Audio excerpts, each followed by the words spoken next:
Madame la ministre, bonjour. Mesdames et messieurs les députés, madame et monsieur le rapporteur. L'ordre du jour appelle le débat sur le thème « Haine anti-musulmans, islamophobie, qualification juridique et politique publique de lutte contre les discriminations ». Ce débat a été demandé par le groupe écologiste et social dans le cadre de sa séance thématique, conformément à l'organisation arrêtée par la conférence des présidents. Nous entendrons d'abord les rapporteurs qui ont établi une note qui a été mise en ligne sur le site de l'Assemblée. Nous entendrons ensuite les orateurs des groupes, puis le gouvernement. Nous procéderons enfin à une séance de questions-réponses. La parole est à Madame Sabrina Sebahi, rapporteure désignée par la Commission des lois constitutionnelles, de la législation et de l'administration générale de la République.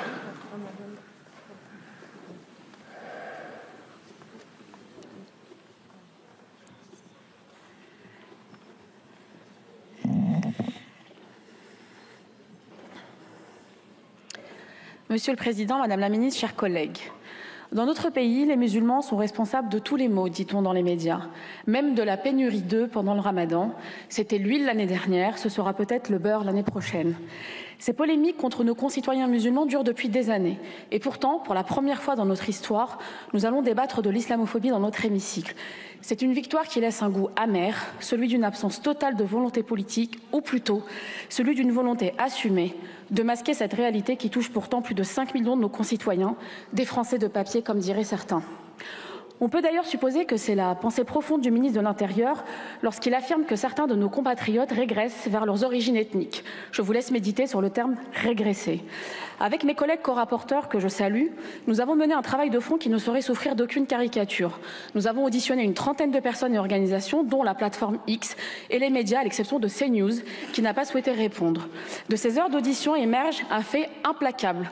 L'islamophobie est largement sous-estimée et souffre d'une invisibilisation structurelle. Cela est en partie lié au terme même d'islamophobie, qui suscite le débat, et nous ne l'avons pas éludé dans nos travaux. Si nous comprenons que les institutions utilisent le terme « haine anti-musulman », nous ne pouvons ignorer que la grande partie des personnes concernées s'emparent du mot islamophobie, car il représente un racisme anti-religieux à l'égard des musulmans. Ce terme ne vise pas à interdire la critique légitime d'une religion, comme certains aiment le dire, c'est un acquis de notre pays. Cette polémique qui revient constamment n'a qu'un but, détourner le regard du vrai problème, la discrimination et l'hostilité envers les personnes musulmanes dans notre pays. D'ailleurs, les chercheurs sont formels, le terme islamophobie n'a pas été inventé par les mollahs iraniens, mais est apparu en France au début du XXe siècle. Cette islamophobie découle en partie du racisme anti-maghrébin d'il y a plus de 40 ans, lui-même conséquence de la politique coloniale de la France au siècle dernier. Cette polémique est donc dérisoire à cet égard.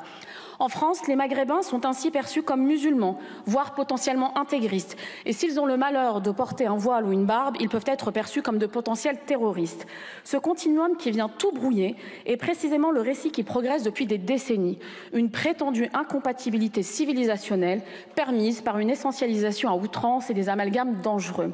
Les premiers responsables de cette situation sont à l'extrême droite de cet hémicycle et ils peuvent compter sur le silence, voire la complicité de ceux qui participent au climat de soupçon permanent qui pèse sur les musulmans de ce pays et qui, au plus haut sommet de l'État, assène que les premiers responsables de l'antisémitisme, c'est le monde arabo-musulman.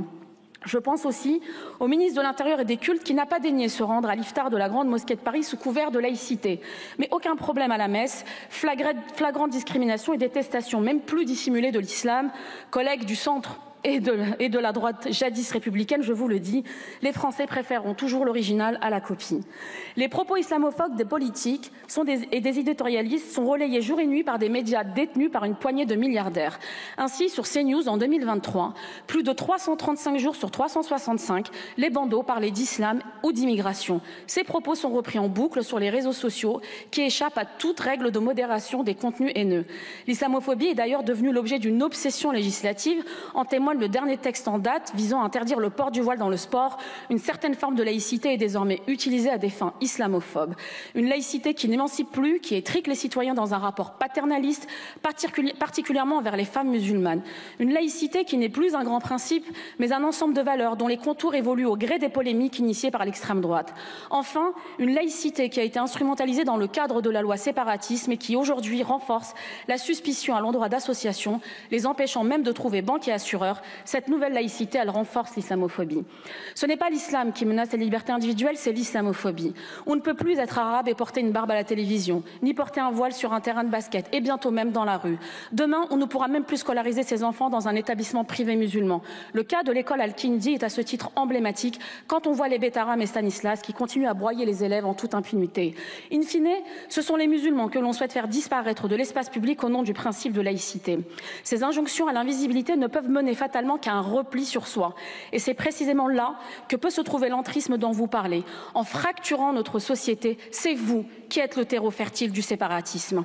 En Europe, 50% des musulmans se disent victimes de discrimination au quotidien, 1 sur 2. Un chiffre qui ne trouve pas écho dans le recensement des actes anti-musulmans dans notre pays par manque de confiance envers les institutions. Nos concitoyens musulmans ont normalisé le racisme ambiant. Les psychologues parlent même de trauma média. Et si nous voulons libérer la parole, nous devons être en capacité de l'écouter. Les musulmans sont devenus les boucs émissaires de notre société. Beaucoup d'entre eux veulent quitter notre pays quand ils ne l'ont pas déjà fait. N'y voyons pas de perspective sereine pour leurs enfants. Comprenons que le projet républicain qui se façonne s'accommode chaque jour un peu plus de leur exclusion. L'islamophobie n'est pas un débat d'opinion, c'est une mécanique d'oppression. Et en tant qu'elle gangrène notre République, notre devise liberté, égalité, fraternité est trahie. Je vous remercie. Merci. Merci Madame la rapporteure. La parole est à Monsieur Ludovic Mendes, rapporteur désigné par la Commission des lois constitutionnelles, de la législation et de l'administration générale de la République.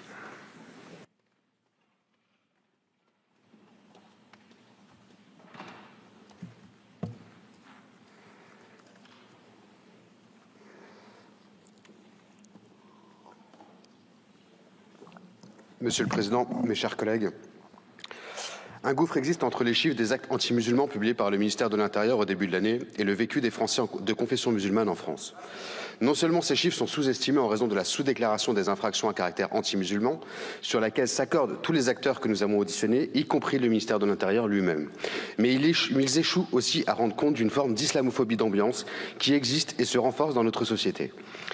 L'islamophobie se déploie sur les chaînes d'information, sur les réseaux sociaux, dans les discours publics. Elle s'immisce dans la vie quotidienne des Français de confession musulmane ou présumée telle. Je reviendrai sur cette idée. Au travers des discriminations dans l'accès au logement, au travail ou à la santé même. Ce phénomène n'a rien de spécifique à la France et en même temps, il présente des spécificités propres à notre pays. En réalité, et comme l'ont souligné plusieurs sociologues que nous avons auditionnés, l'islamophobie est souvent une forme masquée de racisme anti-maghrébin à l'ancienne, qui se dissimule derrière le masque supposément plus acceptable de la critique d'une religion que permet le droit au blasphème. Mais en ce qui concerne l'islam, il est trop souvent le faux-nez de la haine et de la violence. En cela, elle peut toucher les Français musulmans, mais aussi les personnes assimilées à tort à des musulmans. Il est fréquent que l'islam soit confondu avec l'islamisme, un amalgame qui alimente des discours sécuritaires et des peurs infondées. Cette confusion est souvent entretenue par des discours politiques et médiatiques qui stigmatisent les musulmans en les associant à des menaces terroristes. Cette vision biaisée et réductrice de l'islam nourrit une islamophobie qui ne fait que renforcer les préjugés et les discriminations. La pertinence de cet état de fait nous interroge et a souvent été questionnée au cours des auditions. L'islamophobie en France se nourrit des actualités nationales et internationales, bien sûr. Conflits, attentats, faits divers. Mais est-elle aussi une forme d'héritage de la colonisation? La question mérite d'être posée. Nous saluons, à ce titre, le travail de l'Association de défense contre les discriminations et les actes anti-musulmans, ADAM, accompagnée par le ministère de l'Intérieur. Sa structuration devrait permettre une meilleure connaissance des actes anti-musulmans, en attendant peut-être une réflexion sur ce sujet au niveau de l'État. Je remarque par ailleurs que les politiques publiques de lutte contre l'islamophobie non seulement ne sont pas suffisantes, mais souffrent d'une forme d'incohérence, puisque la puissance publique au sens large combat d'un côté ce qu'elle entretient de l'autre. Comme l'ont montré nos auditions, la laïcité, un des principes structurants de notre République, est désormais instrumentalisée pour justifier toutes les dérives islamophobes. Ce phénomène est encouragé, porté même, par les discours publics de certains politiques, dans leurs circonscriptions, sur les plateaux de télévision et ici même dans cette Assemblée. L'islam y est fait l'objet d'une attention particulière, malsaine même, et souvent pris pour cible. Pour autant, un point mérite d'être réaffirmé avec force. La laïcité invoquée à l'encontre de nos compatriotes musulmans n'est pas celle de la loi de 1905, pourtant invoquée à tort et à travers. La laïcité de l'État, ce n'est pas celle des citoyens. La laïcité des agents du service public, ce n'est pas celle des usagers du service public. La laïcité de 1905, ce n'est pas l'invisibilisation des religions, c'est la neutralité de l'État. Le débat médiatique et politique témoigne pourtant d'un inquiétant glissement vers une nouvelle laïcité, pour reprendre l'expression utilisée par la sociologue Hanan Karami. Cette laïcité est excluante contre nos compatriotes musulmans. En son nom, on veut interdire à des filles voilées de faire du sport, à des femmes voilées d'accompagner les sorties scolaires. Au nom de cette laïcité, on envisage de proscrire le port du voile à l'université. Je fais ici référence aux déclarations de notre ministre de l'Intérieur en janvier dernier. J'ajoute que cette nouvelle laïcité s'exerce au détriment de la liberté des femmes, laquelle est si souvent invoquée pour justifier les attaques contre les musulmans. Tous les représentants cultuels et associatifs auditionnés s'en sont inquiétés. Le port du voile par une femme ferait de cette dernière une victime, une personne manipulée ou une suspecte radicalisée. Dans les trois cas, le plein arbitre est refusé dans les discours aux femmes qui choisissent de porter le voile. En 2022, avec notre collègue Isabelle Florennes, nous avons publié un rapport détaillé sur les actes antireligieux en France, mettant en lumière les défis spécifiques liés à l'islamophobie. Ce rapport, commandé par le Premier ministre de l'époque, Jean Castex, a souligné la nécessité de renforcer les politiques publiques pour lutter contre les discriminations et les actes de haine dirigés contre les musulmans. Bien que des efforts aient déjà été déployés, il reste encore beaucoup à faire pour améliorer la prévention, la protection et la répression de ces actes. Parmi les recommandations clés, le rapport a proposé de mieux former les agents publics et les forces de l'ordre pour identifier et traiter les actes islamophobes, ainsi que d'améliorer la collecte des données pour mieux quantifier le phénomène. De plus, il a été suggéré de renforcer les dispositifs de sécurisation des lieux de culte et d'encourager un dialogue interreligieux pour favoriser une meilleure compréhension mutuelle. Ce travail montre que des initiatives concrètes ont été prises pour aborder la question de l'islamophobie, tout en reconnaissant la nécessité de poursuivre et d'intensifier ces efforts pour garantir une société plus inclusive et respectueuse de la diversité religieuse. Je souhaite donc que ce débat nous permette d'échanger sur ce sujet trop souvent minoré ou passé sous silence, en attendant de futurs travaux que j'appelle de mes vœux. Je vous remercie. Merci, monsieur le rapporteur.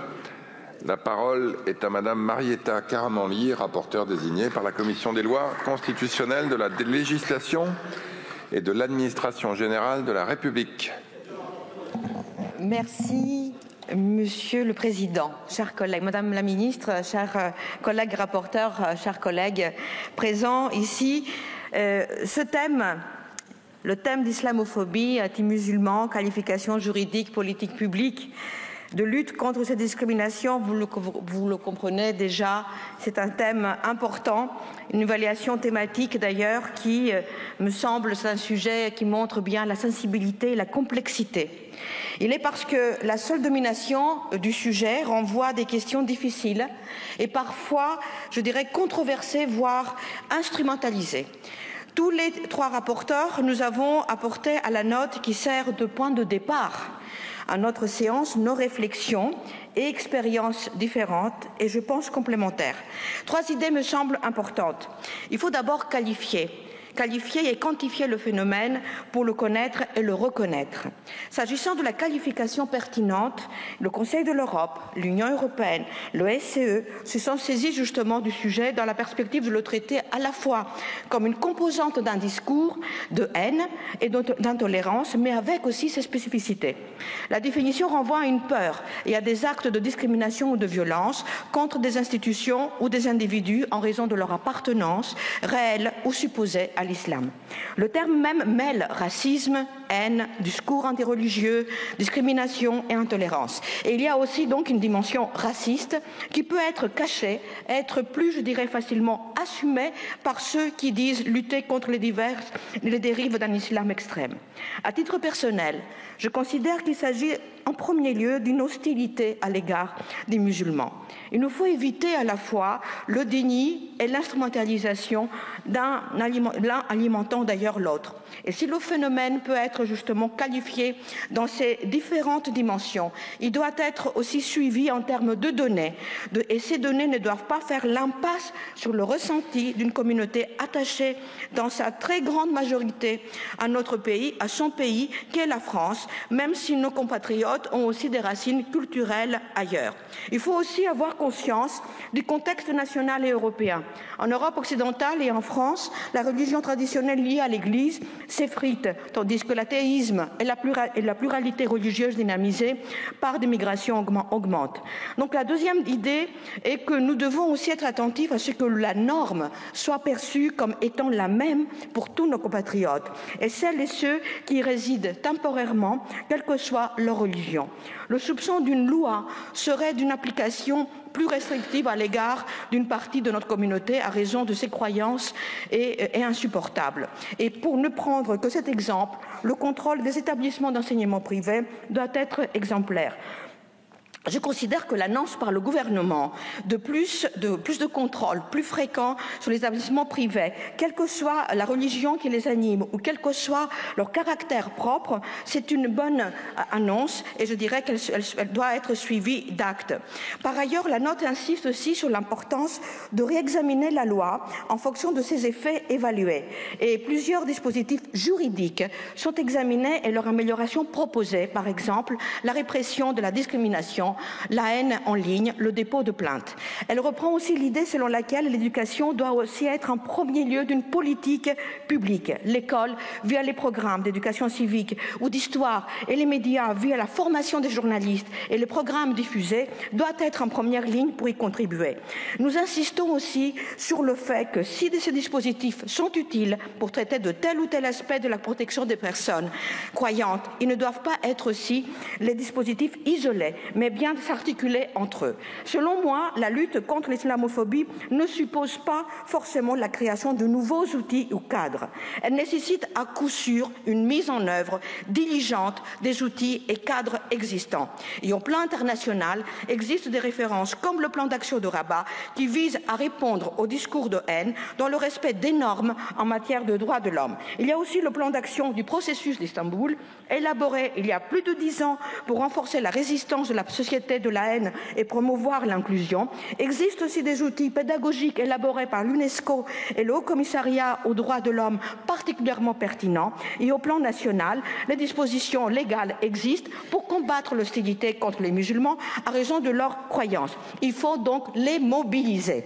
Je terminerai par 2 thèmes. Concrètement, nous devons nous appuyer sur les jeunes et les femmes, souvent doublement discriminés, en vue de trouver les thèmes à l'appui desquels leurs droits doivent être à respecter et autonomes soient mieux défendus et promus. Nous devons aussi nous appuyer sur la laïcité, qu'elle est là pour protéger les citoyens de l'État et les laisser croire et pratiquer hors de ce qui est l'espace public.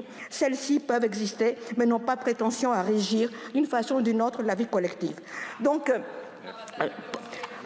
merci de conclure, Madame la Tout à fait, monsieur le Président. Je termine. C'est mon collègue qui m'a perturbée. Elle repose aussi elle-même sur une morale laïque qui, tout en respectant les croyants, les amène à se définir par eux-mêmes. Je vous remercie de votre attention. Merci, Madame la rapporteure. On va donc passer aux orateurs de groupe et on commence par Madame Léa Balaj-El-Mariki pour le groupe écologiste et social.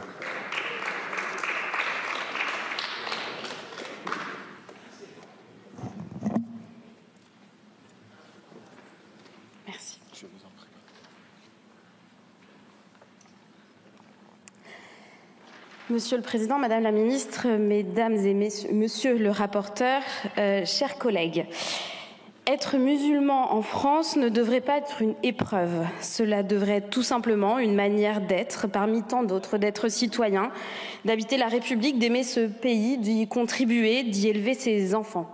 Mais force est de constater qu'aujourd'hui, dans notre pays, le soupçon généralisé pèse sur nos concitoyens de confession ou de culture musulmane. 50% des musulmans vivent des discriminations dans leur vie quotidienne. 50%. Chaque jour, un message leur est adressé. Vous êtes de trop, faites-vous oublier. Ce poison a contaminé nos institutions, l'école, les banques, les assurances, la presse, le sport, mais surtout la parole politique. Il fait de chaque femme voilée un problème, de chaque prêche un danger potentiel, de chaque association une menace pour la République. Il disqualifie les chercheurs qui travaillent sur la question, il cadenasse la pensée et transforme notre nation en forteresse défensive pétrifiée à l'idée d'assumer son pluralisme. Alors je veux remercier ma collègue Sabrina Sebaï d'avoir été à l'initiative de ce débat aujourd'hui et d'avoir mené avec ses 2 co-rapporteurs un cycle d'auditions de très grande qualité. De riches enseignements peuvent être tirés de ces entretiens. à commencer par le suivant. Le musulman est devenu l'ennemi de l'intérieur, l'individu à surveiller, celui qu'on accuse de menacer une supposée civilisation judéo-chrétienne, concept qui, je le rappelle, est une imposture intellectuelle autant qu'une erreur historique. Cette difficulté à reconnaître pleinement les musulmans comme des citoyens à part entière, dotés d'une liberté religieuse égale aux autres, puise ses racines dans notre histoire coloniale. Une histoire où le musulman était toujours à civiliser, une histoire où l'on accédait au statut de citoyen qu'à la condition de renoncer à sa foi. L'essentialisation est au cœur de l'islamophobie. Elle réduit l'individu à une appartenance supposée, efface la richesse de ses identités multiples. La haine anti-musulman s'apparente d'ailleurs bien souvent à une variante du racisme anti-maghrébin, vous l'avez dit, et plus facile à assumer parce que présentée comme une critique d'une religion. Et cette mécanique n'est pas sans conséquences. Les actes anti-musulmans sont réels, violents. Ils vont des discriminations à l'embauche aux agressions de femmes voilées jusqu'à la profanation de mosquées, des dérapages médiatiques devenus quotidiens et des meurtres racistes, comme celui de Jamel Benjabala. Alors ce que je dis n'est pas une opinion. C'est un constat étayé par les chercheurs, les associations, les représentants cultuels et même les rapports parlementaires. Et pourtant, que fait-on? On minimise. On détourne, on s'embourbe dans des politiques sémantiques. Le mot islamophobie dérange plus que la réalité qu'il désigne. Mais personne ici ne propose d'interdire la critique des religions. Ce que nous dénonçons, c'est la stigmatisation systématique d'un groupe, d'une foi, d'un imaginaire collectif. Et ce que nous demandons, c'est de l'action. Nous savons que les médias jouent un rôle central dans la fabrication de cette islamophobie. Nous savons aussi que l'Arcom est impuissante à la réguler dans le cadre juridique actuel. Alors pourquoi, dans ce cas, ne pas réformer ce cadre? Le plus grave peut-être, c'est que l'islamophobie s'est installée dans la loi. Ici, chaque texte d'exception, chaque circulaire flou, chaque proposition de loi sur les signes religieux dans les sports ou à l'université ajoute une pierre au mur de la suspicion. Depuis la loi séparatisme 2021 et son funeste contrat d'engagement républicain pèse sur la société civile musulmane une obligation permanente de prouver sa loyauté à la République. On invoque la laïcité, mais ce n'est pas celle de Briand. Celle que nous avons sous les yeux trahit son esprit fondateur. Elle n'émancipe plus, elle corsette. La Troisième République n'a jamais exigé la discrétion religieuse. Aucun de nos concitoyens ne devrait à choisir entre sa foi et sa place dans la République. Lutter contre les actes anti-musulmans, ce n'est pas céder à un communautarisme fantasmé. C'est au contraire réaffirmer notre attachement à l'égalité de tous et toutes devant la loi, à la dignité de chacun, à la promesse républicaine, à la laïcité. C'est rappeler que la République n'a pas besoin d'ennemis imaginaires, elle a besoin d'une justice réelle. Et cela suppose une reconnaissance claire du phénomène, des outils pour le mesurer et le qualifier juridiquement, un soutien massif aux associations de terrain et surtout une vigilance accrue dans les médias et les institutions. Et en cohérence avec le plan national de lutte contre le racisme, nous devons mieux former les agents publics, notamment les forces de l'ordre et les magistrats. Cela suppose aussi de renouer avec l'esprit de 1905, de porter un contre-discours puissant, valorisant la connaissance des cultes et favorisant le dialogue interculturel pour dissiper les préjugés et les amalgames. L'islamophobie est un obscurantisme. Il est temps de réhabiliter ce regard ouvert et curieux qui était celui des Lumières. Je vous remercie. Merci Madame la députée. Je tiens à préciser que les interpellations de banc à banc n'ont qu'un seul intérêt, c'est de déranger les orateurs. Donc j'aimerais que ce débat puisse permettre d'écouter les orateurs dans le calme, dans le respect que nous devons les uns aux autres et aussi à nos concitoyens. Monsieur Xavier Albertini pour le groupe Horizon et Indépendants. S'il vous plaît, un peu de calme, s'il vous plaît, monsieur le député. Monsieur le député Tanguy, ça va, vous aurez la parole. Quoique non, vous ne l'avez pas demandé. Donc, votre orateur aura la parole et il aura l'occasion de s'exprimer comme tous les autres. Monsieur Xavier Albertini a la parole et lui seul. Merci, monsieur le député. Monsieur le Président, Madame la Ministre, mes chers collègues, le débat que nous avons aujourd'hui est exigeant. Il questionne la force de notre République, la permanence de ses valeurs. Il touche au cœur de ce que nous sommes, de ce que nous voulons être en tant que républicains. Ce débat interroge notre capacité collective à protéger tous nos concitoyens sans distinction d'origine, de culture ou de religion contre la haine, l'exclusion et la stigmatisation. Les derniers rapports de la Commission nationale consultative des droits de l'homme nous montrent que les actes anti-musulmans ne sont pas aujourd'hui en hausse en France, à la différence des actes antisémites qui explosent depuis le 7 octobre 2023. Pourtant, les actes anti-musulmans restent une réalité à combattre. Face à cela, comme face à toutes les discriminations que subissent nos concitoyens, notre devoir est clair. Nommer, qualifier, agir. D'abord, nommer. Le mot islamophobie divise. Pour certains, il désigne l'ensemble des discriminations et des actes hostiles subis par des personnes en raison de leur appartenance à la religion musulmane. Pour d'autres, son usage est problématique, car il tiendrait à confondre la critique d'une religion, permise dans une démocratie, avec les comportements haineux visant des individus. Ce flou sémantique nourrit l'ambiguïté, brouille les lignes et parfois freine l'action. Il appelle à la prudence, notamment lorsqu'il s'agit de légiférer ou de concevoir des politiques publiques. Qualifier ensuite. Le droit français est robuste. Les discriminations fondées sur la religion sont punies pénalement. Le discours de haine aussi. Mais nous devons reconnaître que les victimes de discrimination rencontrent parfois des obstacles dans la reconnaissance de leur statut, dans la prise de plainte, dans le traitement judiciaire. Les cas sont rares mais très médiatisés. Cela rappelle encore davantage, pour nous tous les efforts accrus de formation, de sensibilisation, mais cela appelle aussi une meilleure traçabilité des actes et des propos discriminants dans nos statistiques nationales. Quantifier, objectiver permet le déploiement d'actions réelles. Justement, et c'est le troisième pilier, le plus important, agir. L'action publique ne peut se limiter à la répression. Elle doit être aussi éducative, préventive, visible. Il faut partout dans nos écoles, dans nos quartiers, dans nos médias, réaffirmer que la laïcité n'est pas l'effacement des identités, mais la garantie d'un espace commun où chacun, dans le respect de l'autre, a sa place. Cela suppose de donner aux collectivités locales, aux associations de terrain, aux concitoyens et aux collectifs citoyens les moyens d'intervenir, de sensibiliser, de protéger. Cela suppose aussi que l'État reste ferme et constant dans la lutte contre toutes les formes de haine, antisémitisme, racisme, homophobie, haine anti-musulmans, car elles ont un même fondement, le refus de l'autre à minima, son effacement dans les manifestations les plus extrêmes. Cette action, nous devons la conduire avec constance, lucidité et unité, sans démagogie mais non plus sans angélisme, avec la ferme volonté de garantir à tous nos concitoyens les mêmes droits, la même sécurité et la même considération. Mes chers collègues, la France n'a pas attendu ce débat pour agir. La lutte contre les discriminations et les actes de haine se construit sur la durée avec des politiques publiques cohérentes, concrètes et évaluables. C'est déjà dans cet esprit que, dès mars 2018, le gouvernement d'Édouard Philippe présentait un plan national contre le racisme et l'antisémitisme, qui posait des fondations solides, articulées autour de 4 combats structurants: lutter contre la haine sur Internet, éduquer contre les préjugés et les stéréotypes, mieux accompagner les victimes et investir de nouveaux champs de mobilisation. Ce plan était un socle et dans sa continuité, les gouvernements successifs ont poursuivi et renforcé ces efforts, notamment à travers les stratégies nationales de lutte contre le racisme, l'antisémitisme et les discriminations liées à l'origine, ou encore les plans de lutte contre les haines antireligieuses. C'est donc un travail qui se poursuit, qui s'adapte et qui doit encore s'amplifier pour répondre aux mutations des discours de haine, à leur diffusion plus rapide et à leur banalisation insidieuse. Tous les discours de haine, mes chers collègues, d'où qu'ils viennent, et même lorsqu'ils viennent de certains bancs de l'Assemblée nationale. Ainsi, mes chers collègues, dans ce combat, ne cédons ni à la complaisance, ni à l'excès.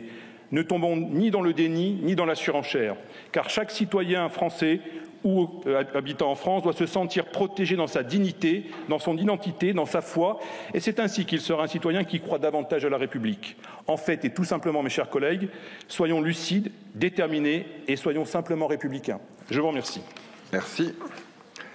La parole est à Madame Elsa Faucillon pour le groupe de la Gauche démocrate et républicaine.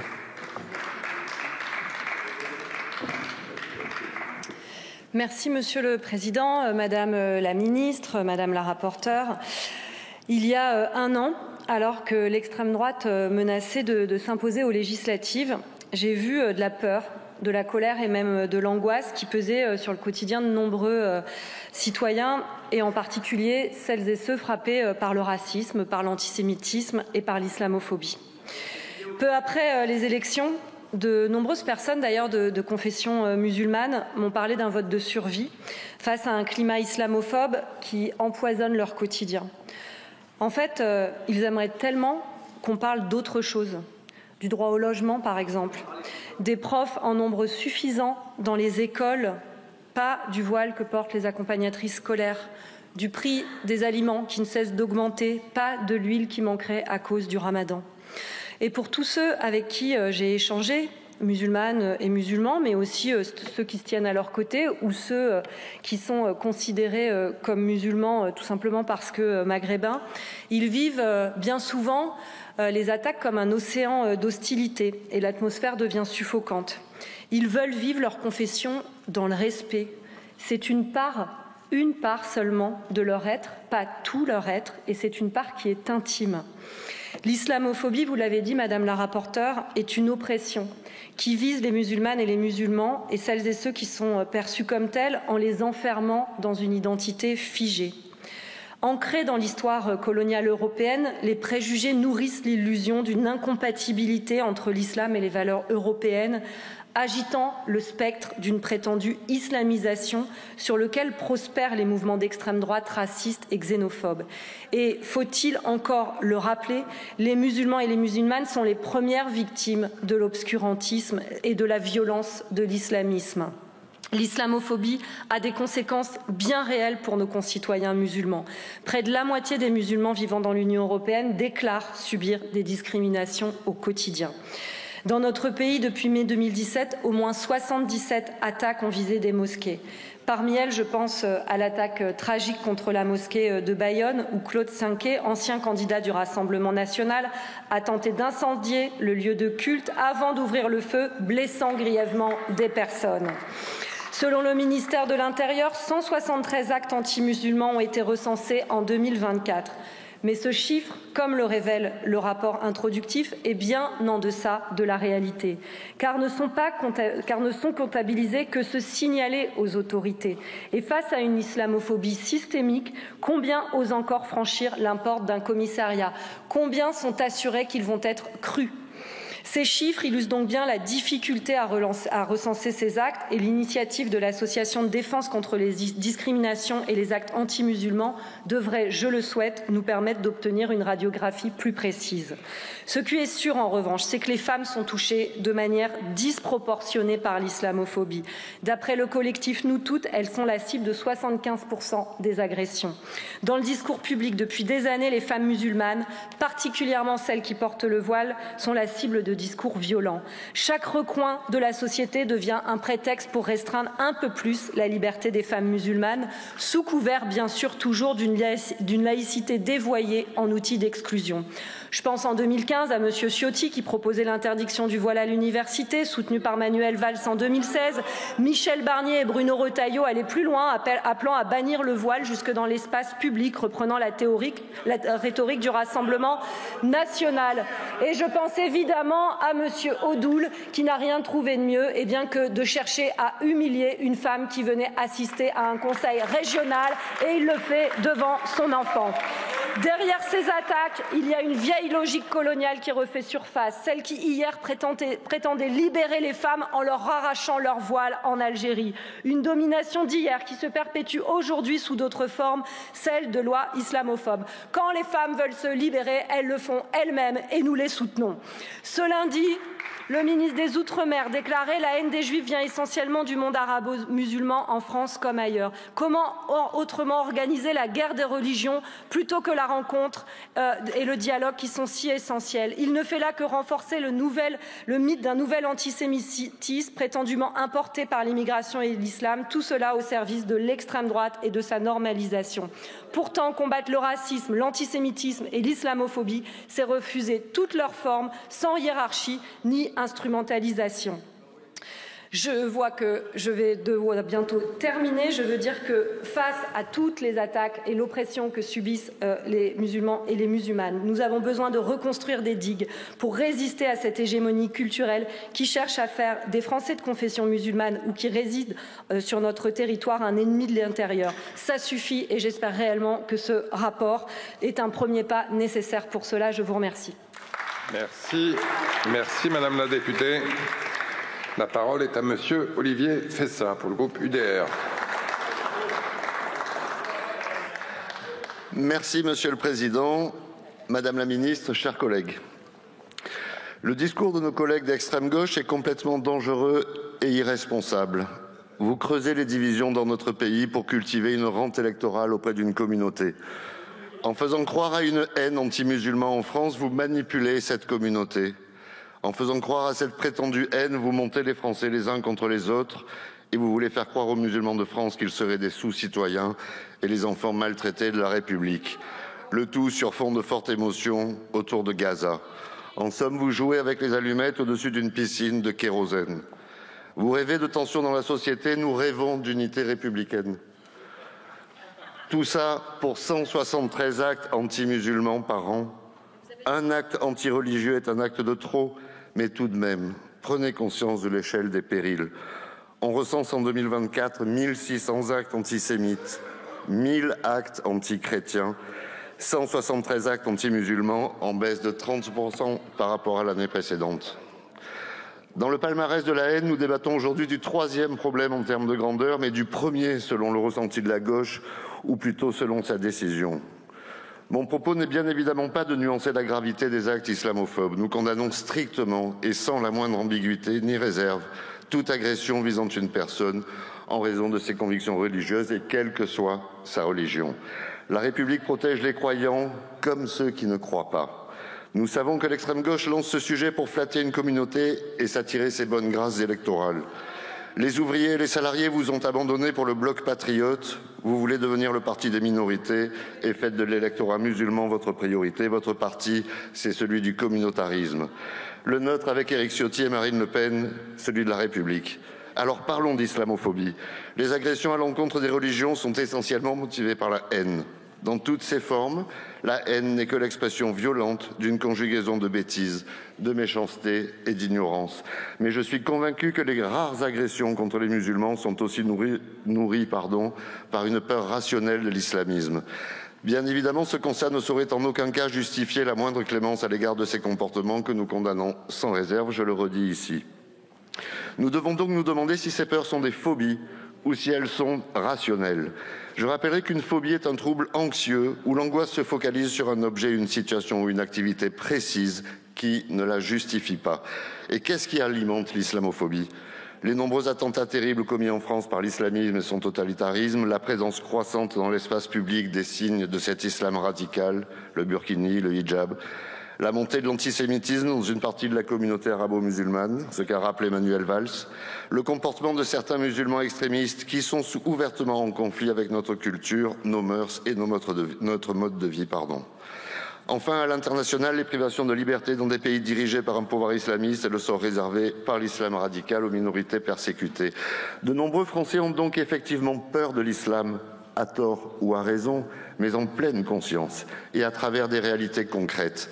Le terme d'islamophobie est en ce sens complètement inapproprié et il serait plus juste de parler d'islamo-sceptique. Vous ne voulez pas que la haine des musulmans s'installe, nous non plus. Tous ici, nous avons des électeurs musulmans dans nos circonscriptions. Personne ici, aucun groupe n'a le monopole de cet électorat. Vous voulez enfermer des millions de Français dans un déterminisme odieux et anti-républicain. Contrairement à vous, nous n'assignons pas les musulmans à l'islam, mais à la République. J'ai peur de vous choquer, voire de provoquer sueurs froides et malaises physiques dans vos rangs en vous annonçant une terrible nouvelle. Oui, de nombreux musulmans votent aussi pour l'UDR et le Rassemblement national. Oui, pour Éric Ciotti et Marine Le Pen, de Nice à Hénin-Beaumont, comme partout en France. Des musulmans refusent votre discours victimaire et vos manipulations. Notre différence, c'est que nous ne parlons pas aux musulmans comme à des musulmans, mais comme à des Français à part entière. Nous ne flattons pas des origines, nous défendons l'universalisme. Nous défendons un creuset républicain uniforme, alors que vous défendez une France archipélisée et morcelée. La meilleure arme contre la peur de l'islam, c'est l'assimilation dans la République. En France, nous devons vivre comme des Français. Il faut défendre et imposer la loi. Notre mode de vie à tous, à Marseille comme à Paris, on doit vivre à la française. Oui, la peur de l'islam existe, mais pour la faire redescendre, vous faites fausse route. On n'interdit pas aux gens d'avoir peur, à part dans les régimes communistes qui vous inspirent si souvent. Il n'y a pas de réponse pénale à la peur, il ne peut y avoir qu'une réponse humaine. En ce sens, je préfère me tourner vers nos compatriotes musulmans et leur dire « rassurez les non-musulmans, rassurez les islamo-sceptiques, participez aux manifestations contre le terrorisme, affirmez haut et fort que vous privilégierez la loi de la République par rapport à la charia, luttez contre le totalitarisme islamique, prônez l'égalité homme-femme, vivez votre foi dans la sphère privée. Nous devons réduire drastiquement les flux migratoires pour assimiler et faire la République partout pour faire des Français. Je vous remercie. Merci. La parole est à Monsieur Julien Audoul pour le groupe du Rassemblement national.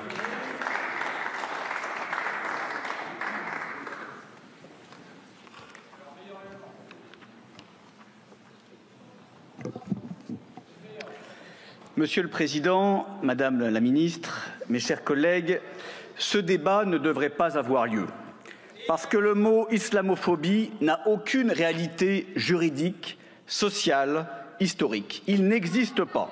Et surtout, il n'existe pas en France. Il n'existe pas parce que les Français de confession musulmane ne sont pas discriminés en raison de leur religion dans notre pays. Ce mot n'a pas été conçu pour protéger. Il a été fabriqué pour interdire.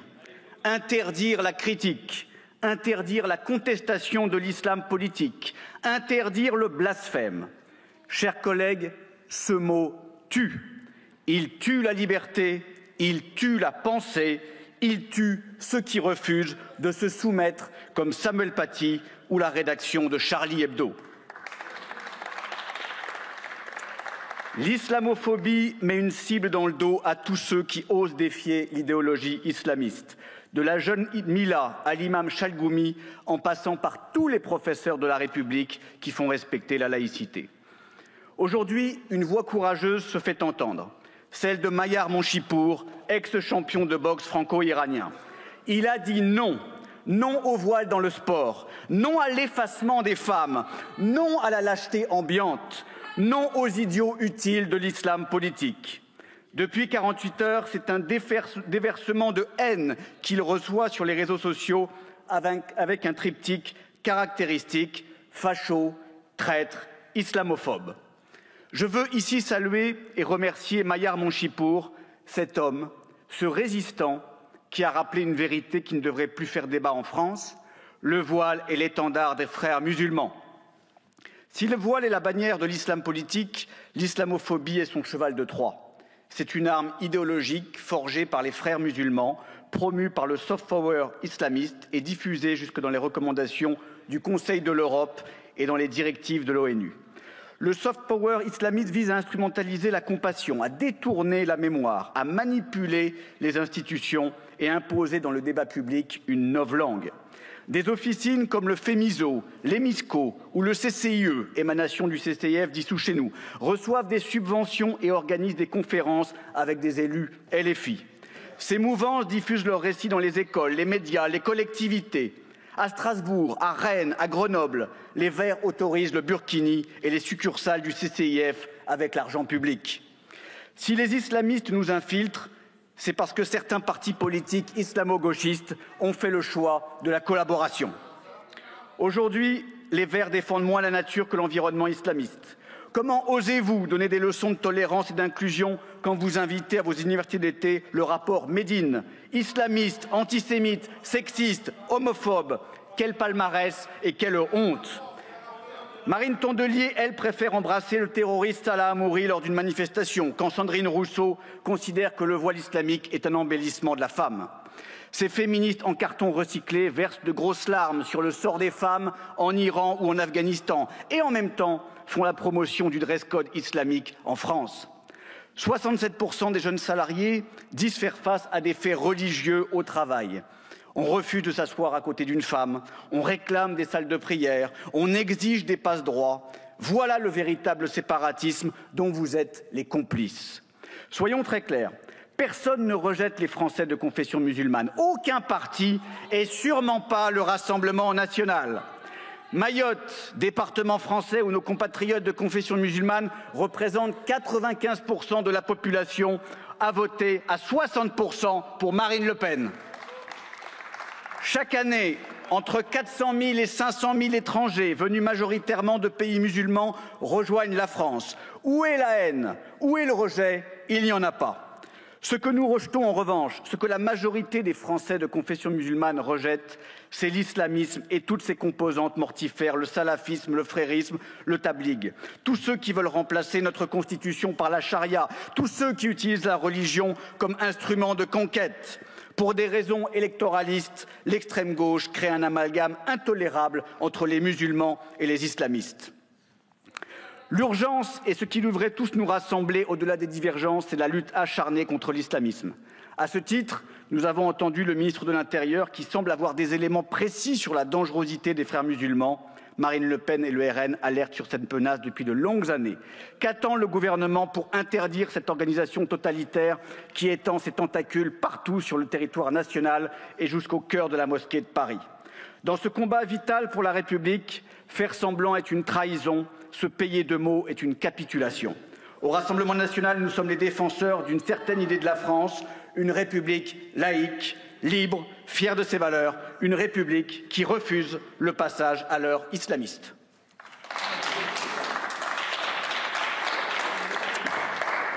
Merci, monsieur le député. La parole est à madame Amélie Alakrafi pour le groupe Ensemble pour la République.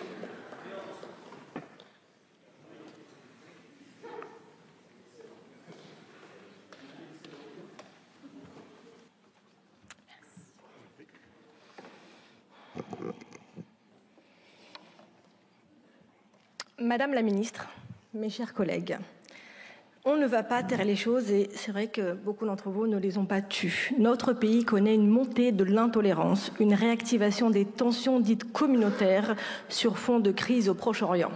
C'est ce qu'on nomme traditionnellement l'importation du conflit israélo-palestinien. Mais le contexte international a bon dos et ces tensions ne datent pas d'hier. Elles se concrétisent par des statistiques qui font froid dans le dos, avec une augmentation des violences en direction de communautés religieuses ou ethniques qui ont explosé. On note notamment plus de 1500 actes antisémites, plus de 170 actes anti-musulmans et plus de 700 actes anti-chrétiens. Bien entendu, le nombre d'actes antisémites est celui qui heurte le plus les esprits, car il concerne une communauté qui ne constitue qu'une infime portion de la nation française, 1%.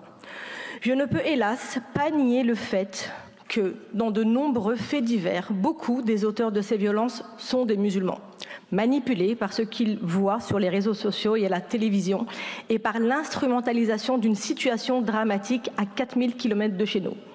D'autres sont influencés par des courants obscurantistes que l'on trouve dans certaines mosquées ou sur Internet et contre lesquels il convient de lutter beaucoup plus fermement. Il convient de dénoncer également certains partis politiques de gauche, voire d'extrême gauche, ils se reconnaîtront, qui jettent de l'huile sur le feu pour des raisons électoralistes, dit-on. Je les laisse à leur calcul.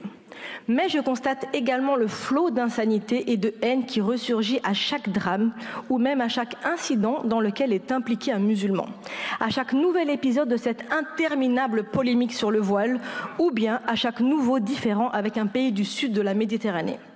Certains partis et médias se font désormais les relais de cette haine, souvent couverts d'une interprétation excluante de la laïcité.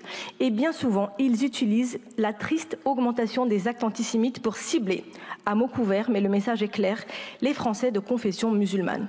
C'est en particulier le cas d'une certaine droite dure et de l'extrême droite qui, par ce biais et en mettant en avant des arguments faussement républicains et respectables, dissimule en réalité ce qui n'est que du racisme. On fait ainsi aisément l'amalgame entre musulmans et islamistes, et d'ailleurs aussi entre arabes et musulmans, et on fait aussi souvent l'amalgame entre islamisme, voire l'islam, et le terrorisme. Bien entendu, ce que nous pouvons appeler la communauté musulmane, même si je ne fais pas la différence entre Français, a également un travail à accomplir. Il y a des personnalités radicalisés, c'est vrai. Il y a des individus ou des quartiers qui vivent repliés sur eux-mêmes et qui peuvent nourrir, et qui nourrissent même une haine de la modernité. Il existe des pressions ou des pratiques qui empêchent délibérément de nouer du lien avec le reste de la société. Il n'y a en effet pas à ce jour d'autorité légitime qui coordonnerait un islam conforme aux principes de la République. Mais l'immense majorité des Français musulmans souhaitent avant tout vivre en paix dans ce pays, la France qui est le leur. Ils souhaitent aussi, et c'est leur droit, avoir la liberté de pratiquer leur culte, et ils le font. Pour eux, chaque nouvel attentat ou drame impliquant un musulman est vécu comme un coup de poing dans le ventre. Et le flot de commentaires haineux qui suit dans certains médias ou chez certaines personnalités politiques est ressenti comme une violence supplémentaire, et c'est la double peine en quelque sorte. En tant que femme musulmane et élue, je ne peux non plus rester silencieuse face à la montée d'une stigmatisation des musulmans que certains de nos responsables politiques alimentent par leurs outrances.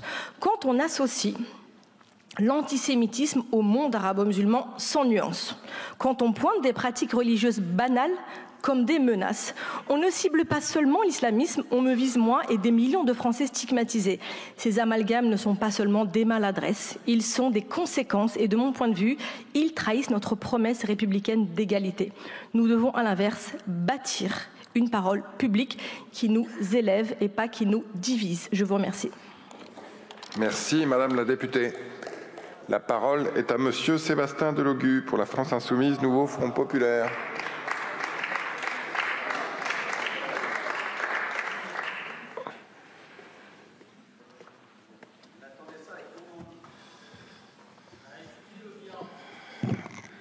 En fait, on s'en fout complètement de ce que tu as envie de dire. Allez, allez. Bonjour. Monsieur le député, bonjour. Concentrez-vous sur votre intervention. Je me fais invectiver, comme d'habitude. Ah là là.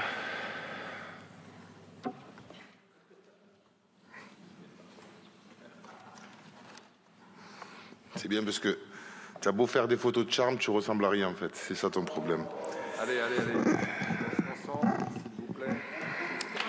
Je lance le chronomètre. Allez-y, le temps est parti. Président, ministre, collègues, j'aimerais commencer par rappeler à tous les Français que la République leur appartient indépendamment de leur religion, leur couleur de peau et leur origine. Notre République a pour ambition de traiter ses enfants à égalité. Elle ne fait pas de différence entre nous, car elle est laïque et elle respecte toutes les croyances. Mais il ne suffit pas de le dire. Pour que cela existe, c'est un chemin, celui de tout un républicain. Aujourd'hui, l'égalité républicaine n'est plus garantie pour les Français musulmans. Chaque jour, une nouvelle polémique vient un peu plus les humilier jusqu'au plus haut sommet de l'État. Lundi, les musulmans sont responsables d'une pénurie d'œufs. Mardi, ils propagent des punaises de lit dans les transports en commun. Mercredi, les femmes portent le voile, menace la République. Jeudi, les cours d'arabe servent à former des générations d'islamistes. Vendredi, Manuel Valls, ministre de la République, prétend que l'antisémitisme vient essentiellement et historiquement du monde musulman. Ce n'est pourtant pas le cas de mon grand-père né à Oran qui a déporté les Juifs à Auschwitz. Il était trop occupé à libérer la France à Monte Cassino pendant qu'une partie de la classe politique qui ressemble étrangement à celle qui est sur ces bancs sombrait dans la collaboration. Ce sont les mêmes mots, les mêmes amalgames que l'on trouve dans la bouche des ministres français bollorisés et les chiens de garde médiatiques, les Pascal Praud, Hanouna, Geoffroy Lejeune ou ce cher Jean-Jacques Bourdin. Et oui, je vous demande, quelle est la différence aujourd'hui entre le Conseil des ministres et le plateau de BFM TV ou de CNews? Les Français ne se sentent pas en sécurité? Vous nous parlez d'islam. Les Français ne peuvent plus se nourrir? Vous parlez d'islam. Les Français n'arrivent pas à se chauffer? Vous parlez d'islam. Les Français n'arrivent pas à se loger ou à payer leur loyer? Vous parlez d'islam. Les Français n'arrivent plus à vivre de leur travail et sont à découvert? Vous parlez d'islam. Pour vous, le seul problème de la France, c'est l'islam et les musulmans. Et pendant que vous faites durer ce cirque raciste, vous ne vous occupez pas des vrais problèmes des Français. Ah, quand il faut se mettre en scène pour rompre le jeûne et gratter quelques voix, vous ne manquez jamais à l'appel. Mais quand il s'agit de marcher contre toute forme de racisme et pour l'unité du peuple, il n'y a plus personne. Les donneurs de leçons n'étaient pas là. Ils étaient sur les plateaux télé en train d'attiser la haine entre les Français juifs et les Français musulmans et de propager des fake news monumentales. Pour vous, c'est polémique. Pour vous, c'est une polémique de plus. Pour des millions de Français de toute confession, c'est une blessure qui s'ajoute à une peur bien entretenue. Je pense aux mamans de mes quartiers blessées dans leur chair car elles portent un voile, à leurs enfants humiliés tous les jours, aux Juifs de ce pays qui vivent dans la peur et je veux leur dire, tenez bon, ne cédez pas et ne baissez pas les yeux, car la France, sans vous, ne peut pas être la France. Je vous en fais le serment, notre force politique, c'est la vôtre et nous vous abandonnerons jamais face au racisme et à la haine. Oui, nous combattrons toujours le poison de la division. Nous tiendrons toujours à vos côtés. Nous défendrons toujours tous les enfants de la République, car c'est l'honneur, c'est cela, l'honneur de la France. Merci beaucoup. Merci, monsieur le député. La parole est à monsieur Romain Eskenazi, du groupe socialiste et apparenté.